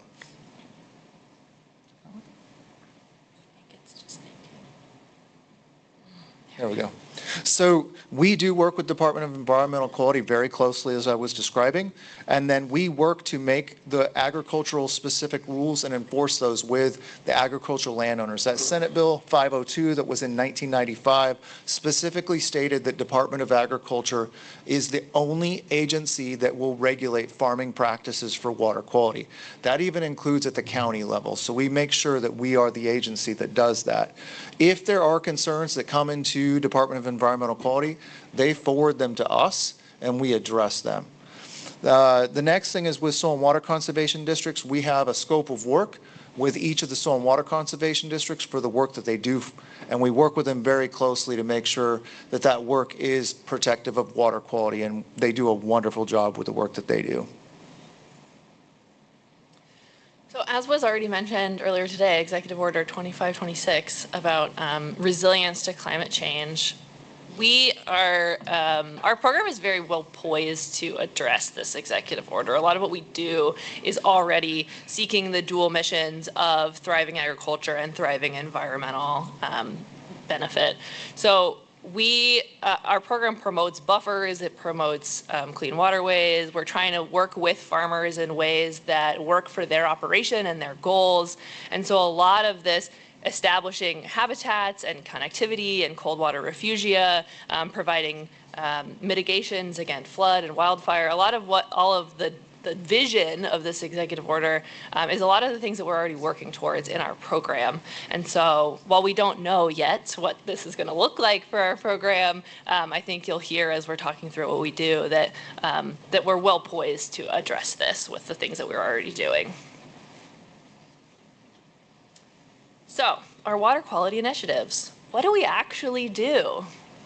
A lot of things. When we went through and did our strategic plan for just our program, which John was kind enough to include in your packet, so if you're really curious, you can learn more about it. When we went through and figured out all of the many initiatives that we're working on, we had something like 10 initiatives that we were working towards with our staff of 20. But the key things that our program works on, the bread and butter of our program are really our area plans and our compliance program. So area plans are the voluntary guidance and the rules that undergird them for our various agricultural water quality management areas. Ensuring compliance with the rules is a big focus of our program. We also support soil and water conservation districts so that they can best support producers. We do something called strategic implementation areas, which I'll tell you all about. We are tasked with implementing total maximum daily loads, or TMDLs, in agricultural settings. And then we do a lot of data management, monitoring. We've gotten into grants, and a whole bunch of other stuff. And I've included some photos here of our team checking out an off-channel watering system, and then one of our regionals working with some landowners to dream up what to do for their riparian area. So I mentioned our plans. We have 38 management areas across the state. This is a picture of those 38 management areas. The different colors are different regions. So one regional water quality specialist serves each one of those colored regions. And the agricultural water quality management area plans promote voluntary efforts. They really provide guidance and strategies for ways in which we're going to address whatever has been identified as the local water quality issue in that basin. We have local advisory committees of up to 12 people who are primarily farmers, ranchers, landowners, who come together, help us create those plans, and make sure that our strategies are locally relevant, meaningful, and supported by the ag community. And the vision here is to prevent and control pollution from ag activities. And you all get reports on this. So we update those plans fully every 6 years, but every 2 years we have sort of check-in points to see how are we doing, what's going well in this management area, what's not going well. We ask our committee members, what are some strategies to adaptively manage and meet our goals? And we write those up in nice little reports. We submit them to you. I'm sure you read all 19. But this is sort of where we'd love to get some feedback from you on what is most helpful for you to know. So we'll touch back in on this in a little bit.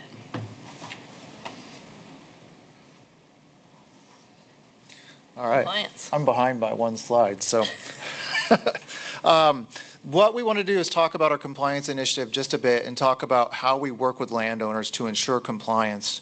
Really, one of the things that has come up is making sure that our rules are as clear as possible, and that if someone from the public reads our rules and looks at them, can understand what that means for them on their own property. We do want to work on that, and we are working on that. So I'm going to describe that a little bit more as we move forward. The other thing that we want to make sure is that we're handling compliance cases as swiftly as we can. There are times when we get complaints that come in or situations that come up that we need to respond to immediately, and we don't have staff available that can get out right away. We do try to respond to every complaint within 48 hours at least to start with, and then when we evaluate a complaint, we can make a decision of if it's something that we need to get out right away or if we can wait a week depending on the situation. We can let people get to them within their workload and the timeframes that they can. So that's something that we're really working towards. And then that last piece there is utilizing best available science for our tech resources. We really want to be able to use information that is based in science to help make decisions, and so that's something that we're working towards quite regularly. Within our strategic plan, each of the initiatives had sections on strategies and milestones. The reason that we included this particular slide is because in this initiative, we have been encouraged by a lot of our partners to really look more closely at defining those conditions that meet compliance with our riparian rules. So the riparian rules, when we describe what are those three functions, we have bank stability. What does it mean in looking at it to have stable banks? In general, that means that you're going to have vegetation on the banks. It means you don't have bare banks. There are going to be situations where there's vertical banks, not because of agriculture, but because they exist. For filtration of surface runoff, what does that look like? That means you're also going to have vegetation that can filter surface runoff. Most research shows that 20 to 35 feet of solid grass vegetation can filter out most pollutants from any surface runoff. So we have that information that can show that. For shade, that's the one we really have to work on, and we're working with DEQ on that. And that's going to come into play a little bit more when I talk about total maximum daily loads. But in agricultural settings on perennial streams, we do need to see trees and shrubs that provide shade, and the size of the stream is going to tell you what's the width of the vegetation needed to provide that shade. So in 2025, we had 59 compliance cases that we investigated, and this is essentially across those three staff, and then the water quality specialists that we have, a portion of their time is for investigations as well. These can be by public written complaint, referral from another agency, or initiation from our own staff. We don't initiate a lot of investigations, but we do some. Those can be from strategic implementation areas, or if we're driving and we see something that's egregious, we will initiate and try to address those issues. The types of issues that we typically look at is erosion issues that result in sediment entering waters of the state, impacts to streamside vegetation, manure management, nutrient management. A lot of the ones in that nutrient category were from the lower Umatilla Basin, Guama, and being able to look at that and make sure that nutrients are being applied correctly. Our program has had compliance in place since 1998. We've had over 2,000 compliance actions. In that time period, we have what we call pre-enforcement actions and enforcement actions. Our goal is not to go to enforcement. Our goal is to achieve compliance without doing so, if at all possible. When we go do a compliance site visit, if we document concerns, our initial communication is what's called a letter or a water quality advisory. We don't have the letter of warning anymore. That water quality advisory will tell them what the concerns are, what our recommendations are to correct, and a timeline for follow-up. If we follow up and it's been corrected, they get a letter of compliance and everything looks good. If we follow up and it has not been corrected, we can go to a notice of noncompliance, which tells them required corrective actions, which will probably be the same as what the recommendations were, and then a timeline for follow-up. At that point in time, if they still have not corrected it, we can do civil penalties. We have not done a lot of civil penalties, but our initial penalties can start at about $1,000, and we have had penalties in the tens of $1,000s to over $250,000 depending on the situation. That would be for something that's a reoccurring issue for over several months or years that's not being corrected. The next thing we wanted to highlight is how we work with soil and water conservation districts. We have a really important relationship with the soil and water conservation districts because they're the key partner that connects landowners to other state and federal partners and are able to actually get the work done on the ground. They're completely non-regulatory. In those situations where we do compliance visits, many soil and water conservation districts will send staff with us, and then they'll work with the landowners to address those issues and make sure that things are being corrected.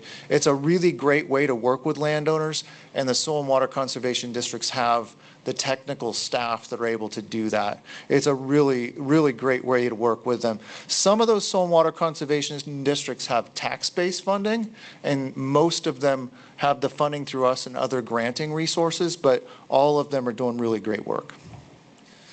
One of the things that we've been able to do within our program is to have a new data hub that soil and water conservation districts can report all the work that they do. This actually was just completed in the last year and a half, but we had staff that were able to put in the last 6 years worth of data. This project was done in-house by our amazing GIS specialist that Victoria described, and it really is a good tool. And this gives us the ability to consolidate data from all the soil and water conservation districts or individual districts for our area plan reviews or for reports for our TMDL implementation plans. I'm going to jump through these slides fairly quickly. This first one is on technical assistance, and it's just really cool to see the numbers of landowners that soil and water conservation districts are working with. The orange is like actual site visits with landowners at their property. This ranges between 1,000 and 2,000 site visits per year across the state, and then one-on-one is between 2,000 and 4,000, actually having landowners call in or email, things like that. The next one is for funding applications. This shows the number of fund applications that have been submitted and the number of fund applications that have been awarded. And you can see that it's kind of reflective of the number submitted to rewarded, but it's really important that we look at this and understand what funding sources are out there for landowners. So we have the OWEB large grants that are available. There's OWEB small grants, but we also have strategic implementation area restoration grants that have been set specifically for this. And then we also have an ag water quality support grant that the districts can work with us to apply for. What about federal grants? How do you educate on those? Or grants or programs, EQIP, all the others? So, yeah, soil and water conservation districts do connect directly with the landowners for those. I don't know if this captures that or not. It should, because it's there's by the options districts Yeah. and their scope of work. Yeah, so the soil and water conservation districts are really doing that. But on the side for Department of Agriculture, we meet at least annually, if not twice a year, with the NRCS state level staff to coordinate on where priorities are located. And then our staff also participate in the local work group meetings to make sure at the local level, we're working with them to set priorities for each of the local areas as well. Next one is we have 3 different slides on the different types of practices that are being implemented on the ground. Actually, this is conservation plans, sorry. So on conservation plans, this particular one is when soil and water conservation districts work with landowners to write and implement conservation plans. On the left, you can see the number of plans written. On the right, or the green line, is the number of acres that are in conservation plans annually. It's just really neat to be able to see, you have anywhere between 40 and 100,000 acres going into conservation plans annually. There's a lot of land that's going into conservation plans. All right. So the next 3 are the ones that are about practices that are implemented. It's really important to see the work that is being done on the ground. The first one is for streamside restoration activities. This is for the work that soil and water conservation districts are doing with landowners to make restoration opportunities for that. There's over 5,000 acres annually that's being implemented. This is awesome to see. I would love to see this a lot higher, but the resources available for this type of work is not probably at the level that it should be. The next one that we look at is for erosion control. This really helps us to understand if there are issues with sediment manure, nutrients, all these practices help keep those from getting into surface water. So we're averaging almost 12,000 acres a year for erosion control practices across the state. This can be influenced by when there's wildfire. The result is doing erosion control practices. There's lots of things that come into play, but there's been a lot of work to help with this. The next thing we consider is when we look at Executive Order 2526 and other resiliency issues, and then looking at what we call climate smart practices. We want to make sure we're able to report on the work that's being done in a way that's meaningful and that actually gets that there. So this particular reporting is for those practices that were for riparian and erosion, but some additional practices as well. There's between 15 and 35,000 acres you can see in those years, but it's averaging over 23,000 acres a year, and it's really important that we tell this story and tell the work that the soil and water conservation districts are doing. So one of the exciting things that we're partnering with soil and water conservation districts on is something called strategic implementation areas. We call them SIAs. And this is an initiative that I have the honor of being the state lead for. Some very smart people came together about 10 years ago and started thinking about, what if we were proactively approaching conservation? What if we were targeting our resources in small watersheds and we provided both uplift to landowners so they could target voluntary actions, and we were actually assessing what was going on and applying an enforcement lens when needed. And so this was a collaborative group from OWEB and ODF&W and DEQ and a lot of smart people trying to figure this out. But it's really moving from random acts of conservation to targeted support. And so the strategic implementation area process involves a grant from OWEB to an SWCD for $100,000 to do outreach and technical assistance to landowners in a particular watershed.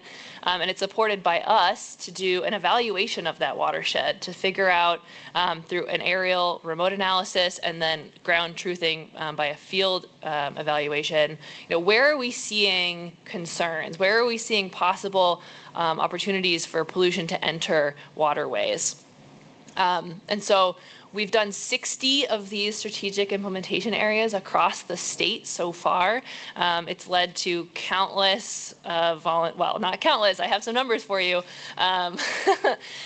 Quite a few on the ground restoration projects, strengthened relationships with SWCDs, and quite a bit of monitoring is taking place on the ground, not necessarily for effectiveness, but just to paint a broader picture of what is going on with water in our state, and what are the sources of pollution. So, oops, I'm going to skip this slide. So some of the pretty exciting numbers from our strategic implementation areas, as a part of our digitization process and building that sort of data hub, we've been able to come up with some pretty impressive numbers for the impact of the strategic implementation areas. We've evaluated 2.1 million acres of ag lands, which by my calculation is 13.7% of ag lands in the state of Oregon. And one of the really exciting things about these evaluations is that we found that approximately 90% of all ag lands are in compliance with the ag water quality rules. Prior to this, we had really no way of knowing how many, what percentage of ag lands were following the water quality rules. But by doing these sort of snapshots in small watersheds, we're able to build a picture that for the most part, most landowners are doing their best to protect water quality. OWEB, our friends at OWEB have invested $5.3 million in this process, which is very exciting. We're very grateful to them to support that outreach and technical assistance and monitoring for our SWCD partners. 35 of the 45 SWCDs have participated in this process, so it really is a statewide effort.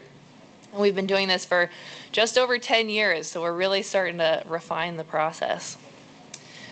In that 10-year in that 10-year window, we've only taken 319 compliance actions. And you could say, like, that's not that many, but I think it speaks to the collaborative nature of our program. When we identify landowners who may be out of compliance with ag water quality rules, our primary focus is to connect them with the district so they can figure it out in a voluntary manner that works for their management strategies. And if that doesn't work, then we come in and we are collaborative with them as well. We have reached over 100,000 landowners with information about our rules. As a result of the SIA process, there have been over 1,000 on-farm site visits from SWCDs for landowners who maybe weren't aware of the services that an SWCD provided, had not contacted them, and maybe didn't know what was available to them. And I'm particularly excited about this grant funding rate because just last year it was 45%, and this year it's 50%, so it is going up. These are projects that were identified through the strategic implementation area process that we found that through the SWCD partners writing grants to OWEB and to other partners are getting funding. And so they're putting things on the ground like off-channel watering systems, manure storage sheds, riparian plantings, exclusion fencing to keep livestock out of waterways. And there is just so many exciting things happening across the state as a result of this SIA restoration project that OWEB has been working with us on collaboratively. Elon Miller, one request though, I'll go back to that USDA funding source, and only because I'm part of a USDA, it's whatever our program has been in place for 15 years or so. I don't think the Soil and Water Conservation District even knows it exists, and it's a mile of Creekside. So could you ask the question how SWC measure, because those numbers you have of how many miles, I'm wondering if it really also includes USDA funded programs. For the miles how of they streams evaluated is I'm sorry, that's evaluated. Yeah, but as far as things that have been dealt with and riparian areas created and other things where there's voluntary areas, I'm just, again, let's just ask the question and get the answer on federal funds, because I'd love to see that work well with the state funded programs, because when I did the federal, I didn't even know there was a state opportunity. So anyway, as a farmer, so thanks. Yeah, just one quick thing on that. I do know that soil and water conservation districts work with the Conservation Reserve Enhancement Program, and they do report the work that's done there. So there is quite a bit of overlap where there is reporting, but we'll make sure we find out the other stuff. Check. Yeah. Want to talk about TMDLs? All right, so normally when I talk about TMDLs, I take like 45 minutes to an hour. I'm going to do this in 5 minutes because I want to leave enough time for other discussion. So I'm skipping the first slide completely. So what is a TMDL? Total maximum daily load. When a water body exceeds water quality standards, you can see that in the graph on the right, the Department of Environmental Quality is required to write a plan that will help that water body achieve the water quality standards. It takes into account background, point sources, non-point sources. So agriculture, in most instances, is considered a non-point source, and so that's where we fall in. I'm going to talk mostly about temperature total maximum daily loads, but how this plays into it is that Department of Agriculture or humans are typically giving a use allowance. For temperature, the use allowance is 0.3 degrees Celsius. That's basically the variation of what you can measure. So there is no human allowance really within the temperature TMDLs. What does that translate to Fahrenheit? Oh gosh, like 1 degree? 1 degree. Yeah. So for temperature TMDLs, and I don't know the exact dates on this, but there was a lawsuit that required the Department of Environmental Quality to redo their temperature TMDLs for the areas on this map. The Willamette main stem and the Willamette tributaries and the Lower Columbia Sandy have been completed. The Umpqua was done by the Environmental Protection Agency, and DEQ is doing what they call the management plan. And then the Rogue, John Day, and Middle Hood, Miles Creek, and the Snake River are currently in process. For those, there's rules advisory committees. Our regional water quality specialists are on, not rules, RECs, rules advisory committees. Our regionals are on those rules advisory committees, and so we work through the process in that. As part of that process, prior to 2023, our agricultural water quality management plans counted as what we call an implementation plan for the total maximum daily loads. We created a new memorandum of agreement, and we made the agreement for new TMDLs, we would create implementation plans for the new TMDLs. The reason for that is that the Department of Environmental Quality has specific things that they require within an implementation plan that our area plans don't have. So we have 18 months from the completion of when a TMDL is finished for us to be able to do those. Right now, there's 3 of them, but there's going to be 7 more this next year, and there's going to be 15 within the next 5 years. It's a huge workload for us. So really what this comes down to in the temperature instance is what is the issue on agricultural lands. It's a lack of streamside vegetation in most areas where there is a potential impact. We cannot change the temperature necessarily. The temperature is what the temperature is. But if the water is coming off a forest, coming to agricultural lands, and then it's completely exposed to the sun, there's a potential for that impact. So our goal is to work with agricultural producers to make improvements. Those improvements that they're working through is trying to get shade on the water, or to work for soil health on the land in the uplands, because that can help as well. A lot of the work that we've been doing is to get input from different groups as we create the implementation plans. This is for the Willamette temperature implementation plan. We had listening sessions with the Soil and Water Conservation District boards and local advisory committees, different grower groups that we have met with because it can impact agriculture significantly, the agricultural community, and then environmental groups. The biggest point of contention in this is the total maximum daily loads are asking for something much more than what we have, whereas our rules are much less than what they're asking for. So we have to find a way to balance that to come to some kind of conclusion. So in these listening sessions, we've heard a lot of things. I'm not going to go through all these because you do have them in your packet. But a couple of things to highlight here is that landowners are really saying they want to know what's expected of them. They don't want rules that are ambiguous. They do actually want to know what's expected. Another thing that we have to think about is the concerns for economic loss. In any time you take land out of production, you are losing that. And a lot of areas, at least in the Willamette Valley, they're farming pretty close to the streams that we're going to be looking at and asking for changes on. Another thing is that if you take land out of production without doing restoration, it just goes to weeds. So we also need to have the ability to help with restoration if you're taking land out of production. The next thing we heard really that we wanted to emphasize that we need to get rid of that ambiguity. And so again, we need specific rules.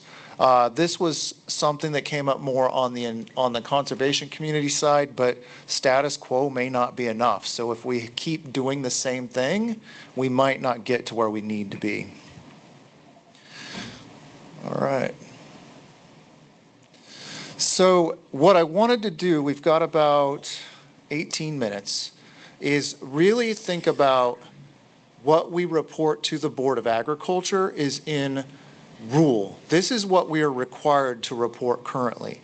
Could we look at that in the context of what data do we have available and what would the board like to know? And are there differences in things that we could look at? Because right now we provide 19 reports a year, and not to like lean different ways or things like that, but could we provide a comprehensive report of the work that's done as one report as opposed to 19 individual reports? There's a number of ways that we could look at this. Also just thinking about, how do we implement our program in a way that truly is protective of water quality, can achieve water quality standards, but also protects agriculture because we want to do all of that. So I'm going to turn it over to Victoria and we'll keep going. Well, thank you for that. I do want to get some information from you all about what you would like to know. And maybe before we do that, are there clarifying questions from the board after our whirlwind tour of ag water quality at ODA? Yes.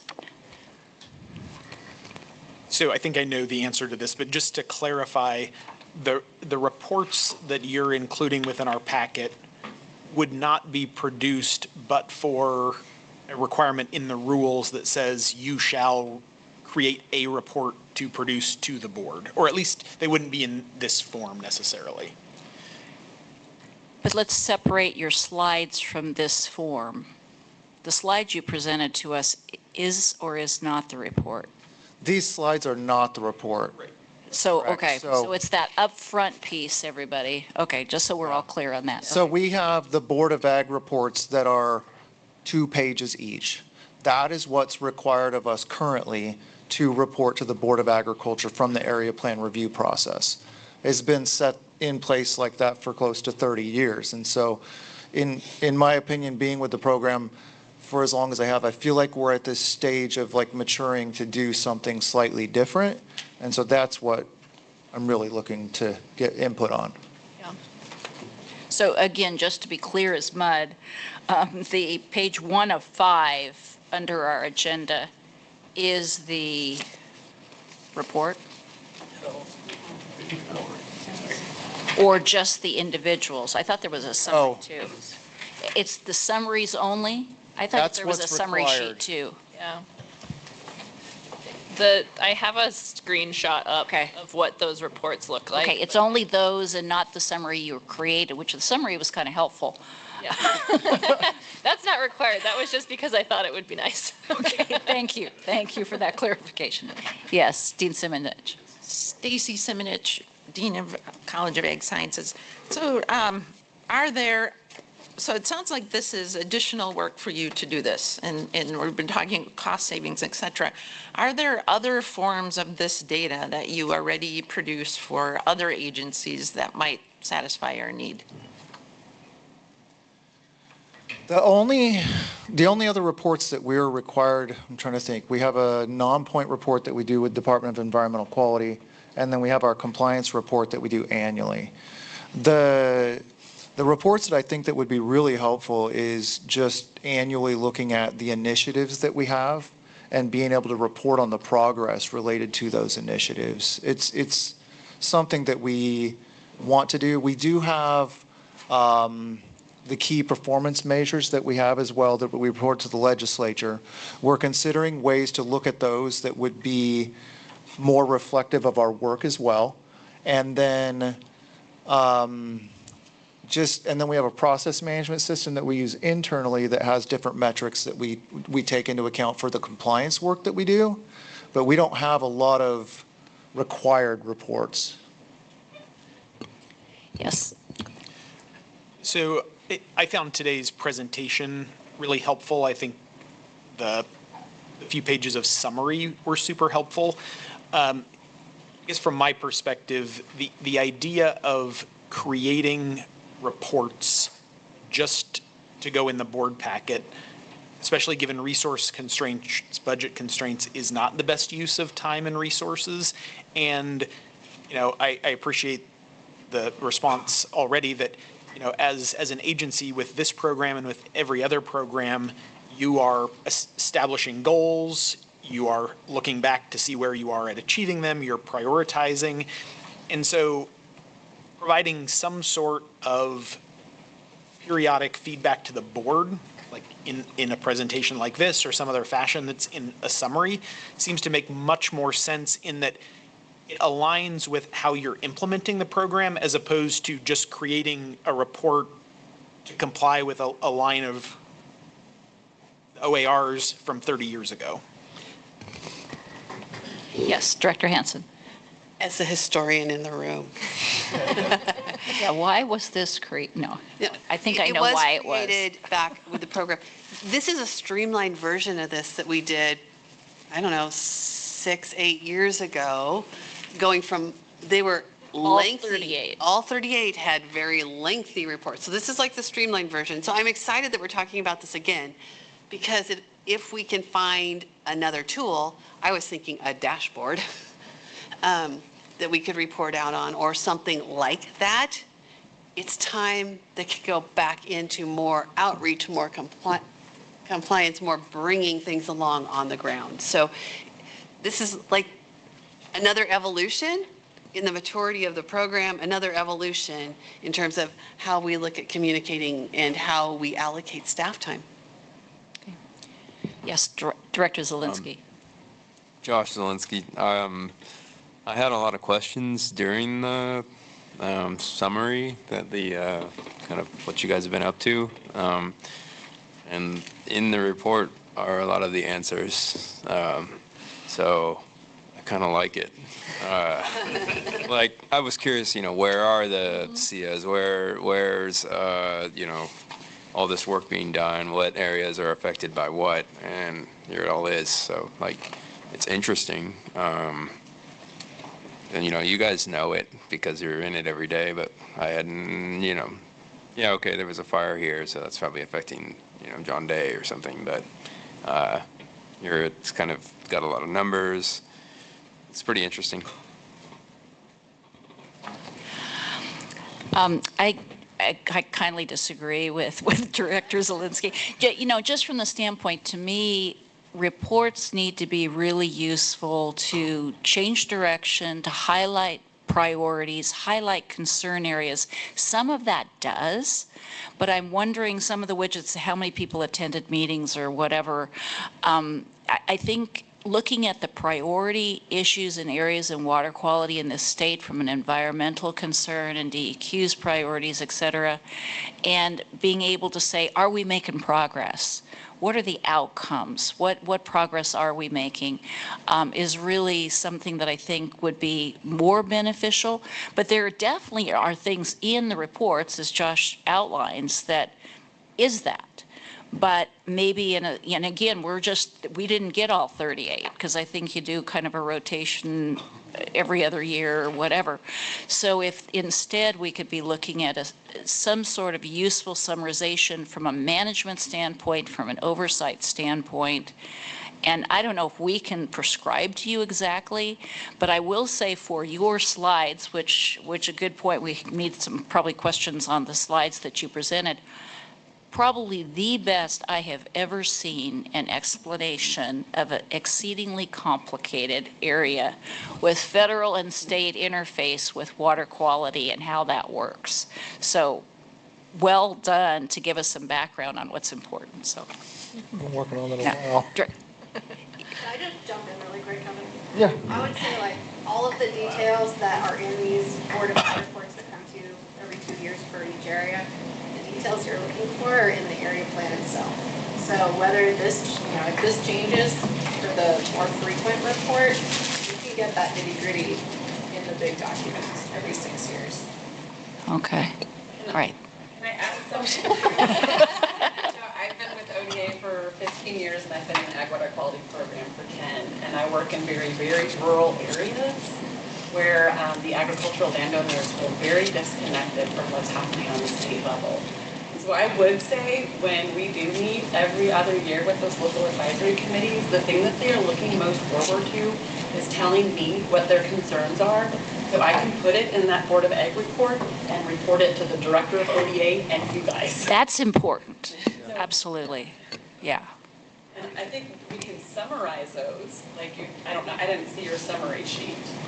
But I think we can't, because we find overlapping concerns from one management area to the next. So we could just say getting permitting for doing in-stream work is very challenging and difficult to do a restoration projects. And they want people to know that on the state level, so that maybe there can be some help with trying to get our agencies to work more closely together. But anyways, that's the good part that I see of the local advisory committee meetings, is that connection. Well, and just the fact that you've got 38 local advisory committees too, and I don't know if that's statutorily mandated or what, but you know, to me, again, it's what's important and what are the commonalities between all of them, because if you look at what's good for agriculture, yes, there's local differences certainly, but there's a lot of, I would say 80% probably is kind of common things that you could do and should do to improve on things. So is for next step, because this is a rule change, correct? Or not? If we wanted to change sorry, what's being reported to the board or the requirements of what's being reported to the board, we'd have to look at that section of rule in Division 90. Okay. Yeah. All right. Director Orm. Yes, Eric Orm. I liked the report. I liked looking at what my local management area was doing because I wasn't aware of some of the things that were happening. And that's, I guess, to the point in the rural areas. As a producer, I would say that I find myself more going in and asking about specific projects, not knowing, I guess, what is available to me. And through your slide presentation, that's opened my eyes to a lot of different ideas that I'm not seeing implemented in our area. Knowing who is on our local LAC, so I have someone to approach, helps also. And then one quick comment, I was very impressed, and I think it's kind of, I feel like a bragging right that if 90% of our landowner acres are in compliance, I mean, that's something we should be yelling from the rooftops, because I think we get kind of a bad reputation in agriculture for our waterways. And I'm thinking of ones in my area of Morrow County that I don't know of very many waterways that aren't already fenced off or have vegetation strips on both sides of them because of the CREP program, mainly because that was one of the first ones in our area.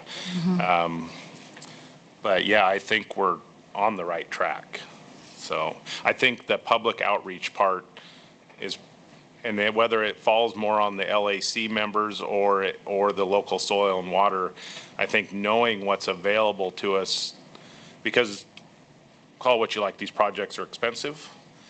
And when we are in the current economy, things are tough. And so those are those extras that, yes, they are good for the environment, but they're the extra that, and when we can have benefit or 50 grant share or, you know, things like that, we're more apt to do them.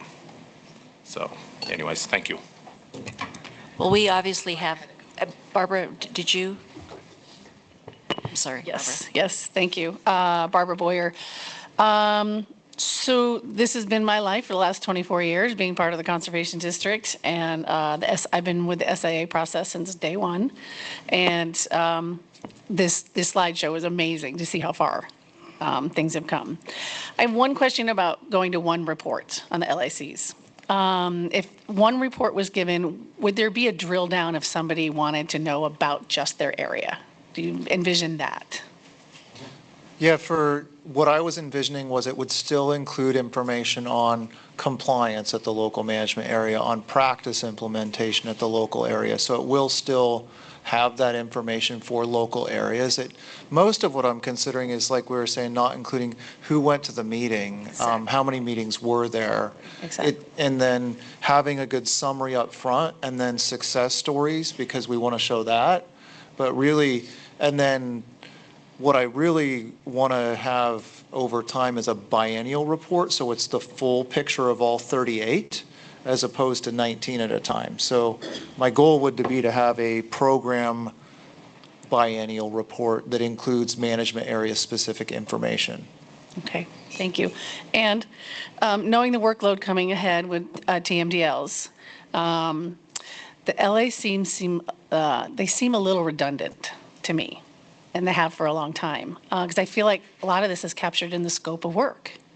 And I wonder if they could all be tied together somehow, and the LACs could go away, and the scope of works takes care of that. So. Yeah, it's interesting because there's a lot of variation. I've talked with the regionals each about like which ones have active advisory committees and which ones don't. Maria could help a little bit with this, but I think a lot on the east side are more active. And then in some areas, actually on the Central Oregon and east side, you might be lucky to have 2 LAC members of the 12 that are active. So there's always an active process of recruiting LAC members. It's a very unique process in that these local advisory committees were set up 30 years ago with the idea that they would meet every 2 years. Committees typically aren't set up like that. And so the people that were on there originally, most of them are not. And so there's always a process of recruiting. But I think connecting with Soil and Water Conservation District directors in many areas that does happen is one of the key ways to work through this. And I think they could become the new LIC, or like the LIC, like just have the board do a meeting one a year where the public can come and talk to them about it, and just use the district board members as the LIC. Thank you. Well, some big ticket, especially that last one you raised, again, for efficiencies, for what makes more sense for the area and obviously would need rule change. Can we do this? Can you come back with, and Josh, you had stepped out of the room, I think the things they were thinking about was how many people attend the meetings to not be reported or things like that, but some of the other meat of this would be available for sure. So can you come back to us with what it sounds like we're kind of half and half. We like the individual, but to kind of get it figured out again for a prioritization, but also to address this LAC question too that Director Boyer brought up, because I've questioned that as well on, is it really good use of good people's time, or they're too many, anyway, it's just something to make it more important and make sure we're focusing on priorities and what's important for agriculture and for the environment. So does that work? We can bring it. Yeah. I think we can bring back some ideas and have a discussion about those. Because before you'd propose a rule change, just to maybe even at our September meeting, if you want to move quickly on it. Okay. Yeah, Isaac and I will talk through it, and we'll bring something back. Yes. One note that I would love to state before we leave you is just that our tour this afternoon has been put together by Ellen Hammond, who formerly was with the Ag Water Quality Program and now works for Jefferson SWCD.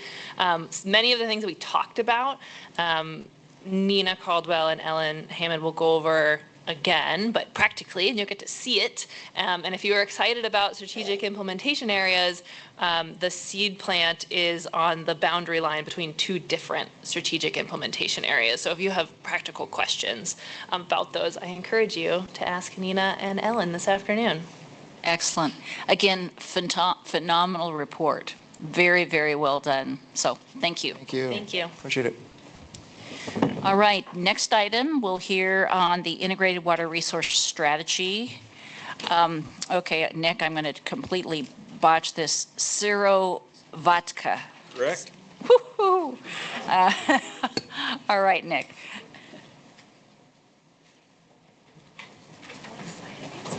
You can have it.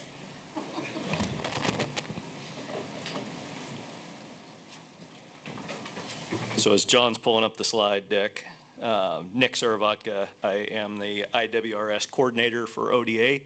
I also have the opportunity to serve as the Lub-Guama lead for ODA, and it is practical and applicable as we talk about water. I also serve on the Water Supply Availability Committee and the Drought Readiness Council.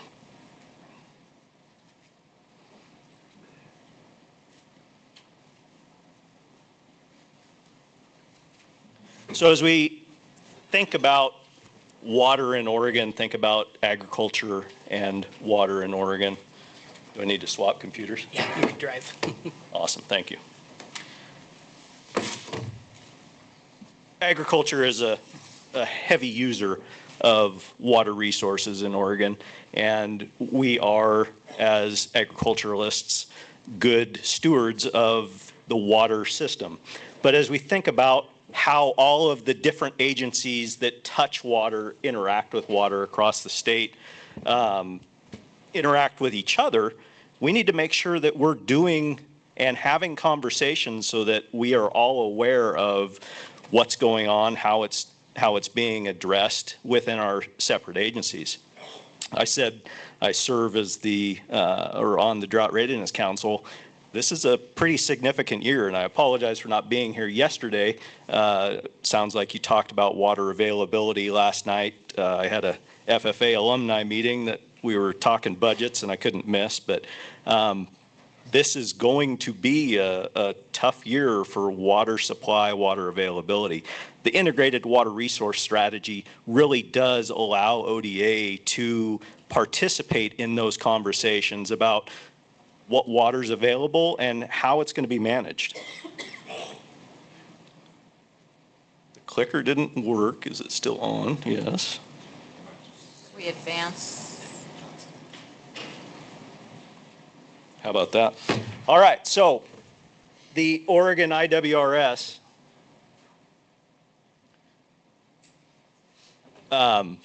was first developed in 2009, I guess proposed by legislature in 2009.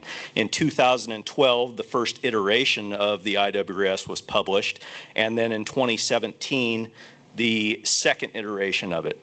As you see on this slide, in 2023, Oregon revised statute was updated to say that every 8 years a new IWRS draft needed to be completed.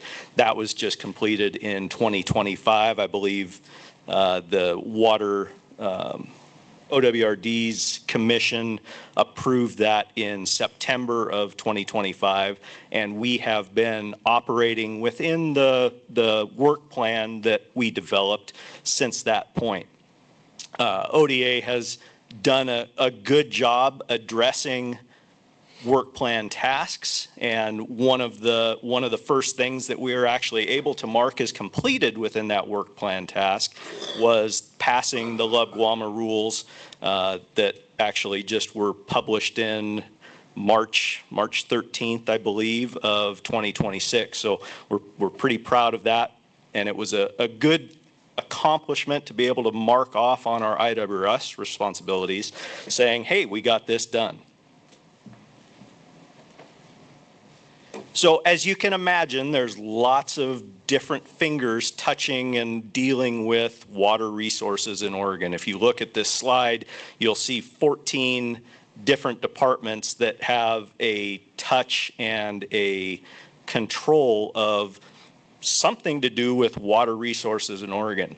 And that really is the beauty of the integrated water resource strategies, is it's pulling us all together and letting us have conversations, figuring out what we have, what we're working on that is similar, what we're working on that is unique, and making sure that we are evaluating the big picture, and we're not just compartmentalized in what our agency specialty is, that we're able to have conversations and work symbiotically to make sure that we're addressing all of the concerns. So in the 2025 version of this IWRS, the state agencies identified 3 priority areas, and these priority areas were worked on, had conversations with federally recognized sovereign tribal nations, communities impacted by groundwater contamination, especially in the Umatilla Basin, dry domestic well issues in several basins, and then increasing water scarcity and that impacts people, species, and ecosystems across the state. So how are we going to address all of those concerns by all of those different entities? Well, we identified the 3 priority actions that you see up here. Act with urgency to protect in-stream and out-of-stream uses, assist the state and communities to prepare for water scarcity, and 2026 is showing to be a highlighted year for water scarcity, and then adapt to water scarcity by stretching our water supplies. So as we move forward into what that actually looks like, the acting with urgency, we identified subcategories within each of these priority areas. And as you look at the small box, and it's smaller than I hoped it would display on the board, but as you look at that small box, the P1.1, the P1.2, ODA doesn't necessarily touch every block within this work plan.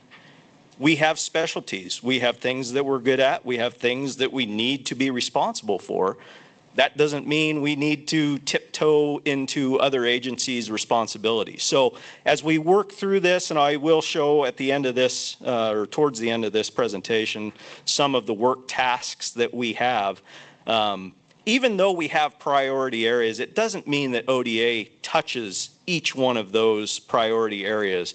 We really are looking at how can we contribute as ODA to the big picture of water management. Looking at this priority area 1, we do touch the P1.1, reducing unauthorized water use and gain compliance with water laws.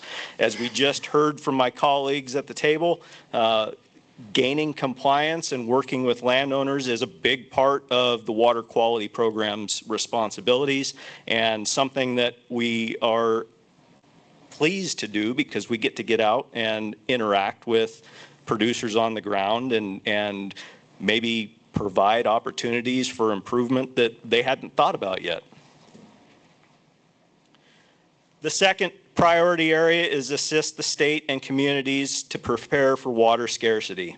Now again, we don't touch every single one of these subcategories within this block, but we do have responsibilities that we are trying to build resilience and trying to work with producers, land managers to build that resilience within their operations.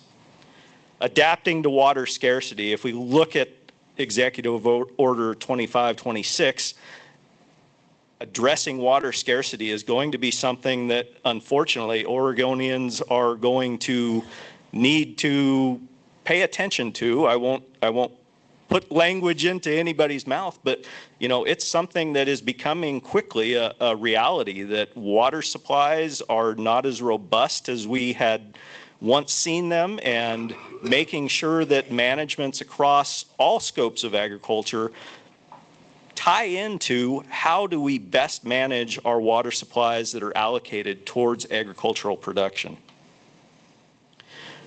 So I've talked about the work plan, I've talked about things that ODA is doing, things that ODA does, and really the key point, this bullet number 1, the cross-agency collaboration, is really the focus area that we need to, or that we utilize to best handle all of the different agencies' touches within the water conversation. Now, I walked in kind of mid through Jonathan and Adam's conversation about using existing resources, and the IWRS does not escape that, using existing resources. We really are trying to identify what ODA is doing currently within the agency's business plans in order to address our responsibilities within the IWRS. And then to further talk about the management of budgets, the IWRS for ODA really is, how do we work with our partner agencies and still remain budget neutral? So I feel that I'm batting cleanup because I got to come on right behind Kevin and Victoria talking about all the good things that the Ag Water Quality Program is doing, and I will not regurgitate that presentation, but it really is what we're doing within the Ag Water Quality Program is or ties directly to how well we are functioning within the IWRS scope and scale. So if we move forward, I keep trying to hit the arrow, slider arrow. If we move forward and think about what are the overarching goals of the IWRS, Number one is to improve our understanding of Oregon's water resources. What do we have? How do we use it? And how do we make sure that it is available moving forward? And then number two goal of the IWRS is meet Oregon's water resource needs.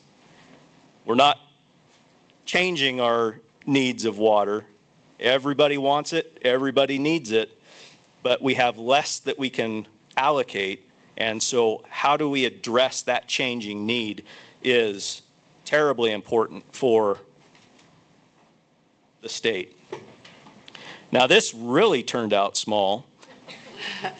So I'll pause and everybody can put their glasses on. I kind of need mine actually. So as we look at this plan, we have objectives, critical issues, actions across the board to meet different goals, to meet different objectives. So understanding water resource, understanding in-stream and out-of-stream needs, understanding the pressures that affect the needs and supplies of our water, and then jumping over to goal 2, meet Oregon's in-stream and out-of-stream needs. Now, if you look at this in the white boxes, you'll see those categories that I said that ODA may not touch every single one of those blocks or every single one of those categories. Those are the actions that are within the work plan. Now, because that's an action within the work plan, that doesn't mean that's what ODA is going to do. That's the overarching, what do we need to address within this resource or this critical issue. ODA went through and identified within our program, what are we doing currently? What are we doing currently that addresses that critical issue? And how do we continue that work so that it ties into the efforts of all of the different water resource groups across the natural resources of Oregon. So P1.1, I pointed that out a few slides ago. ODA had specific work plans or specific tasks within that category, within that action. Facilitate timely rulemaking process, the LUB-GWMA rules. That was a win for us that we were able to check off. Continue to expand the SIA or Strategic Implementation Area footprint. And that's being done as we move across the state. We're looking at different areas, opportunities every year. I believe in 2026 we will be implementing another 4 SIAs across the state. Facilitate area rules updates. Continue to have people look at what we're doing, how we're doing it, and address those local issues. The other thing that we need to keep in mind with the IWRS is it's not just water quality. It's not just the water quality program that has a touch. It's all of the natural resource department of ODA. So CAFO program absolutely is part of the IWRS, and their actions and activities tie into the IWRS. The IPPM, the plant conservation program, pesticide, all of that ties into water management, water quality, and water availability. Now moving on, we heard quite a bit from Kevin and Victoria talking about the SWCD's actions and interactions with landowners. And that really is one of the driving forces that we have as ODA to get out onto the land and interact with producers in their comfortable area, where they do business, where they live and continue to thrive. And by working with those SWCDs, we're able to touch more producers, cover more acres, and as we talked about, evaluate more miles of stream. Moving on to the P2 section, ODA really does have an ability to address some of the IT data systems that we have available, and we're utilizing our one ODA upgrade this year to or I guess over the next couple years, excuse me, to work towards that modernization of water resource data that's available. Data's only good if you can do something with it. We heard that conversation talking about how many people show up at a board meeting. Does that matter? No, not necessarily. To some people it might, but not everybody. But if we can't actually see that data, if we can't utilize it and manipulate it and have it tell the story of what we're doing and how we're doing it, it really doesn't do us much good. So with this one ODA upgrade, we are going to continue to modernize our data management and data availability platforms so that we can interact with our colleagues at ODA. We can work on putting data into the LUB-GWAMA hub that will give resources and available information to landowners and other state agencies. So working through that, modernizing the water data storage and publication network is important. One of the other things utilizing the SIA and Ag Water Quality grants that we are doing and working on is engaging in the place-based water planning work groups across the state. Currently, I have the opportunity to serve on one for the community of Boardman within the LUB-GWAMA, and there are other water quality specialists across the state that are also serving on those place-based planning groups. Looking at the opportunities for the SIA development process to address drinking water protection, agriculture should have a seat at that table, should be part of that conversation. So as we continue to develop SIAs and look at where we're going to place those SIAs, thinking about the different work groups and different requirements of those groups is going to be important. Jumping into the adapt to water scarcity by stretching our water supplies, ODA does have two tasks or two actions within this. We do participate in the interagency water reuse team. One of the hydrologists from the water quality program serves on that committee. And we provide technical assistance and really advocate for agricultural producers within all of these different meetings. And, you know, that is one of the important things that our team and ODA does well, is advocate for those producers across all scopes and scales of water use meetings and other meetings across the state.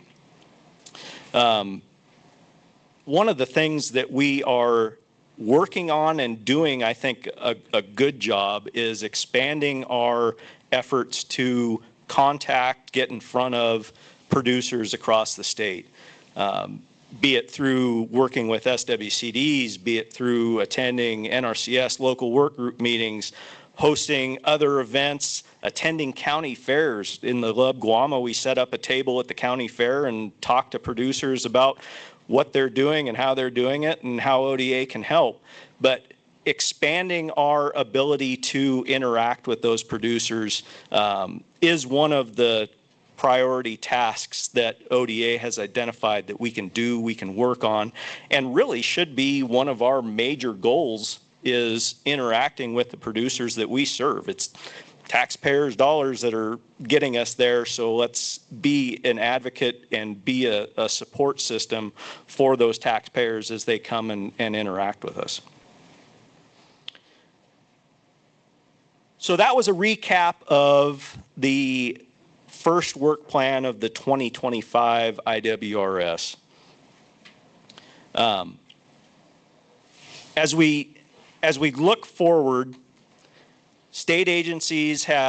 different state agencies have had conversations about how do we redefine or how do we reevaluate how we are utilizing the IWRS work plan in order to accomplish specific goals and even focus on specific areas of the state.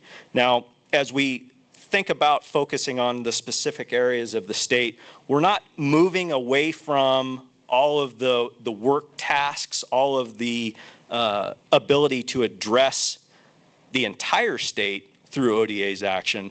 But what we're doing is looking to prioritize some resources and attention directly to basins across the state that may be struggling or may be forecasted to be struggling based off of water supply, water availability.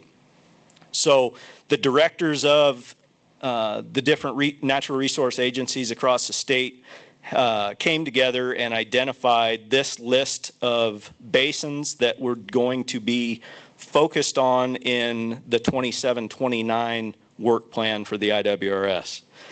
Now, again, there are specific responsibilities or specific goals that have been identified for these basins, and it's not taking away the ability for us to interact with producers across the state. It's just giving us a concerted effort and a collaborative opportunity to work with other state agencies in these specific basins in order to address specific goals that were identified by the agency directors across the natural resource agencies. And with that, I will stop talking to you, answer any questions if you have them. Yes, Director Mogg. So thinking back to the concerns that we heard last night, and I recognize you weren't in the room last night, but we heard a lot about drought concerns, water availability concerns, and when I looked at the kind of 3 priority areas and then there was a drill down, it seemed like there was only one of those 15 to 20 items that really jumped out as providing a near-term or shorter-term solution to some of the concerns that we're hearing about in terms of irrigation water for crops. And that related to, I think it was item 3.5, but improving the transfer processing timeline to be able to move water from one type of use to another or place of use to another. From my perspective, that's kind of doing a little bit on the edges and not necessarily recognizing the urgency and the need to kind of rethink maybe how we deal with water flexibility going forward. So, a water rights transfer can take 9 months, a year on a good day, 2 years plus on a bad day. But when we're talking irrigation, almost any time you're moving water, even to the field next door, most of the time that takes a transfer application.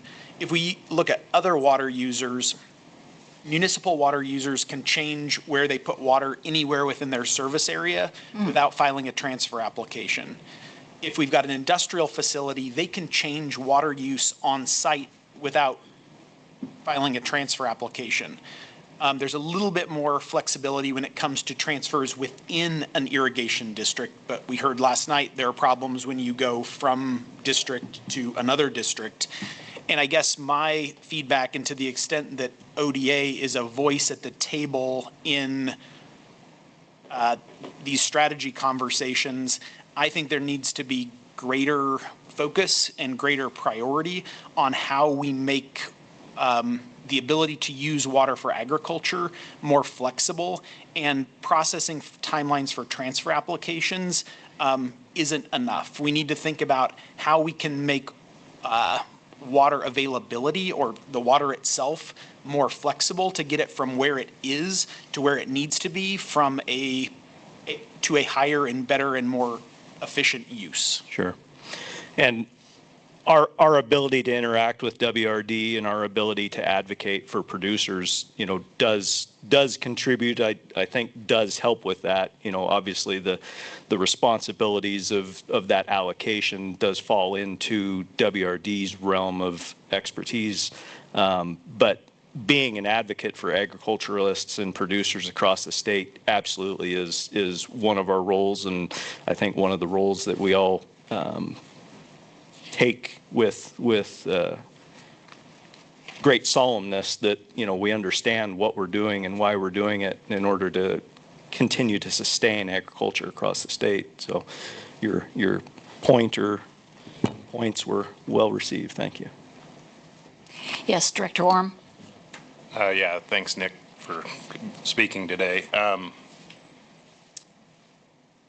What about, I mean, I agree. I think it's time to start thinking a little more outside the box and things. And we heard last night about that, and I've experienced it myself, trying to put ponds in, trying to capture some of the runoff. I think, you know, I think Oregon really needs to start looking at capturing water, keeping it from just running when we have these quick melt-offs or high water events, and if, call it what you like, if it's from rising temperatures or such, but capturing what water's there for use.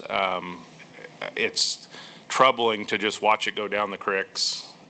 You can't utilize it because it's coming down so hard and fast and muddy and silty, and it's eroding the creek banks, and then it just goes right out to the Columbia and right out to the ocean. But I think more emphasis on recharging the aquifers when we have those high water events, and capturing, whether it's reservoirs or I really think that we're getting to a point when it's just drought declaration after drought declaration, we trying to capture that water, slowing, and I'm talking the intermittent streams that are non-fish bearing, but capturing it to slow it down so it goes back into the aquifers or absorbs back in the ground. So that's just my comment, I guess. And efforts with the SWCD to improve soil health. You know, obviously, if you get a thunderstorm and we're putting an inch down an hour, you know, that's a lot of water for soils to be able to absorb and infiltrate. But, you know, as we continue to work with SWCDs on producers' lands and continue to improve or address soil health, you know, that one could help with storage, reducing the amount of water that's hitting those intermittent streams. You know, it's going into the ground in the place that it falls. But your point about addressing the water that is not staying where it falls and going into the ground is I think something that everybody across the state has looked at, thought about, and probably needs to start acting on. Director Zielinski. Yeah, I think one key thing there, and we're really seeing it this year, is just snowfall is not consistent. Snowpack. Yeah. So storing it as it comes in different forms is going to become more important. Yeah, I think we had our first drought declaration before the 1st of March this year. Yeah. And that is pretty sobering. Yeah. I think we're sitting at 18 declarations right now across the state. So again, actually, to summarize, both directors who spoke hit on the highlights of the issues of last night of water transfers, emergency transfers too, as a supplement. Again, storage of water in non-fish bearing stream areas. And there was a third too that talked about technology and infrastructure. And the amount, and I may get this wrong, the amount of efficiency that came as far as piping within irrigation systems in order to deal was like 60% or something. Yeah, it was huge. And so again, and I didn't see that necessarily addressed anywhere here of, again, opportunities we have, and maybe we could do that through some of the initiatives. Granted, it's money, yes, but through initiatives through the executive orders or whatever too. But again, looking for really solutions, because I was born and raised in Arizona, so I kind of understand water and water efficiency. Sure. And Oregon needs to focus, and this is going to be really, really important. So I don't know if you have any comment on the piping piece. I don't. Other than the piping and infrastructure really is one of the focuses in the priority area identified for the 27-29 Deschutes region. That is the primary focus for that basin's special attention within the IWRS. So a test pilot, for lack of a better way to say, but that is what we are addressing in the Deschutes Basin with that special call out in the work plan. Well, thank you for what you do. Really, really appreciate it. And again, agriculture, which has been a thematic thing for the last few meetings, having a voice at the table, because we do think, well, we touch every natural resource agency, and more so some than others, or they touch us. And so it's important to be able to understand what are the barriers as well as what are those opportunities. So as you can advocate for that, that's fantastic. So anyway, next, we, just to reconfirm that we will be adjourning for lunch, and then at 12:30, the board will start their tour, and we will reconvene at 8 a.m. tomorrow morning, because we're moving up some of our business things to that 8 a.m. start. So we'll have more time on the agenda. So, and Josh, we didn't really get to your water quality questions. So if you wanted to have questions on the presentation itself, we may want to, think about squeezing that in too. So, yes. A logistics question for the tour goes. You want handouts now or then? Then. Okay. All right. Answered. Okay. All right. We will adjourn now and reconvene tomorrow at 8 a.m. Thank you.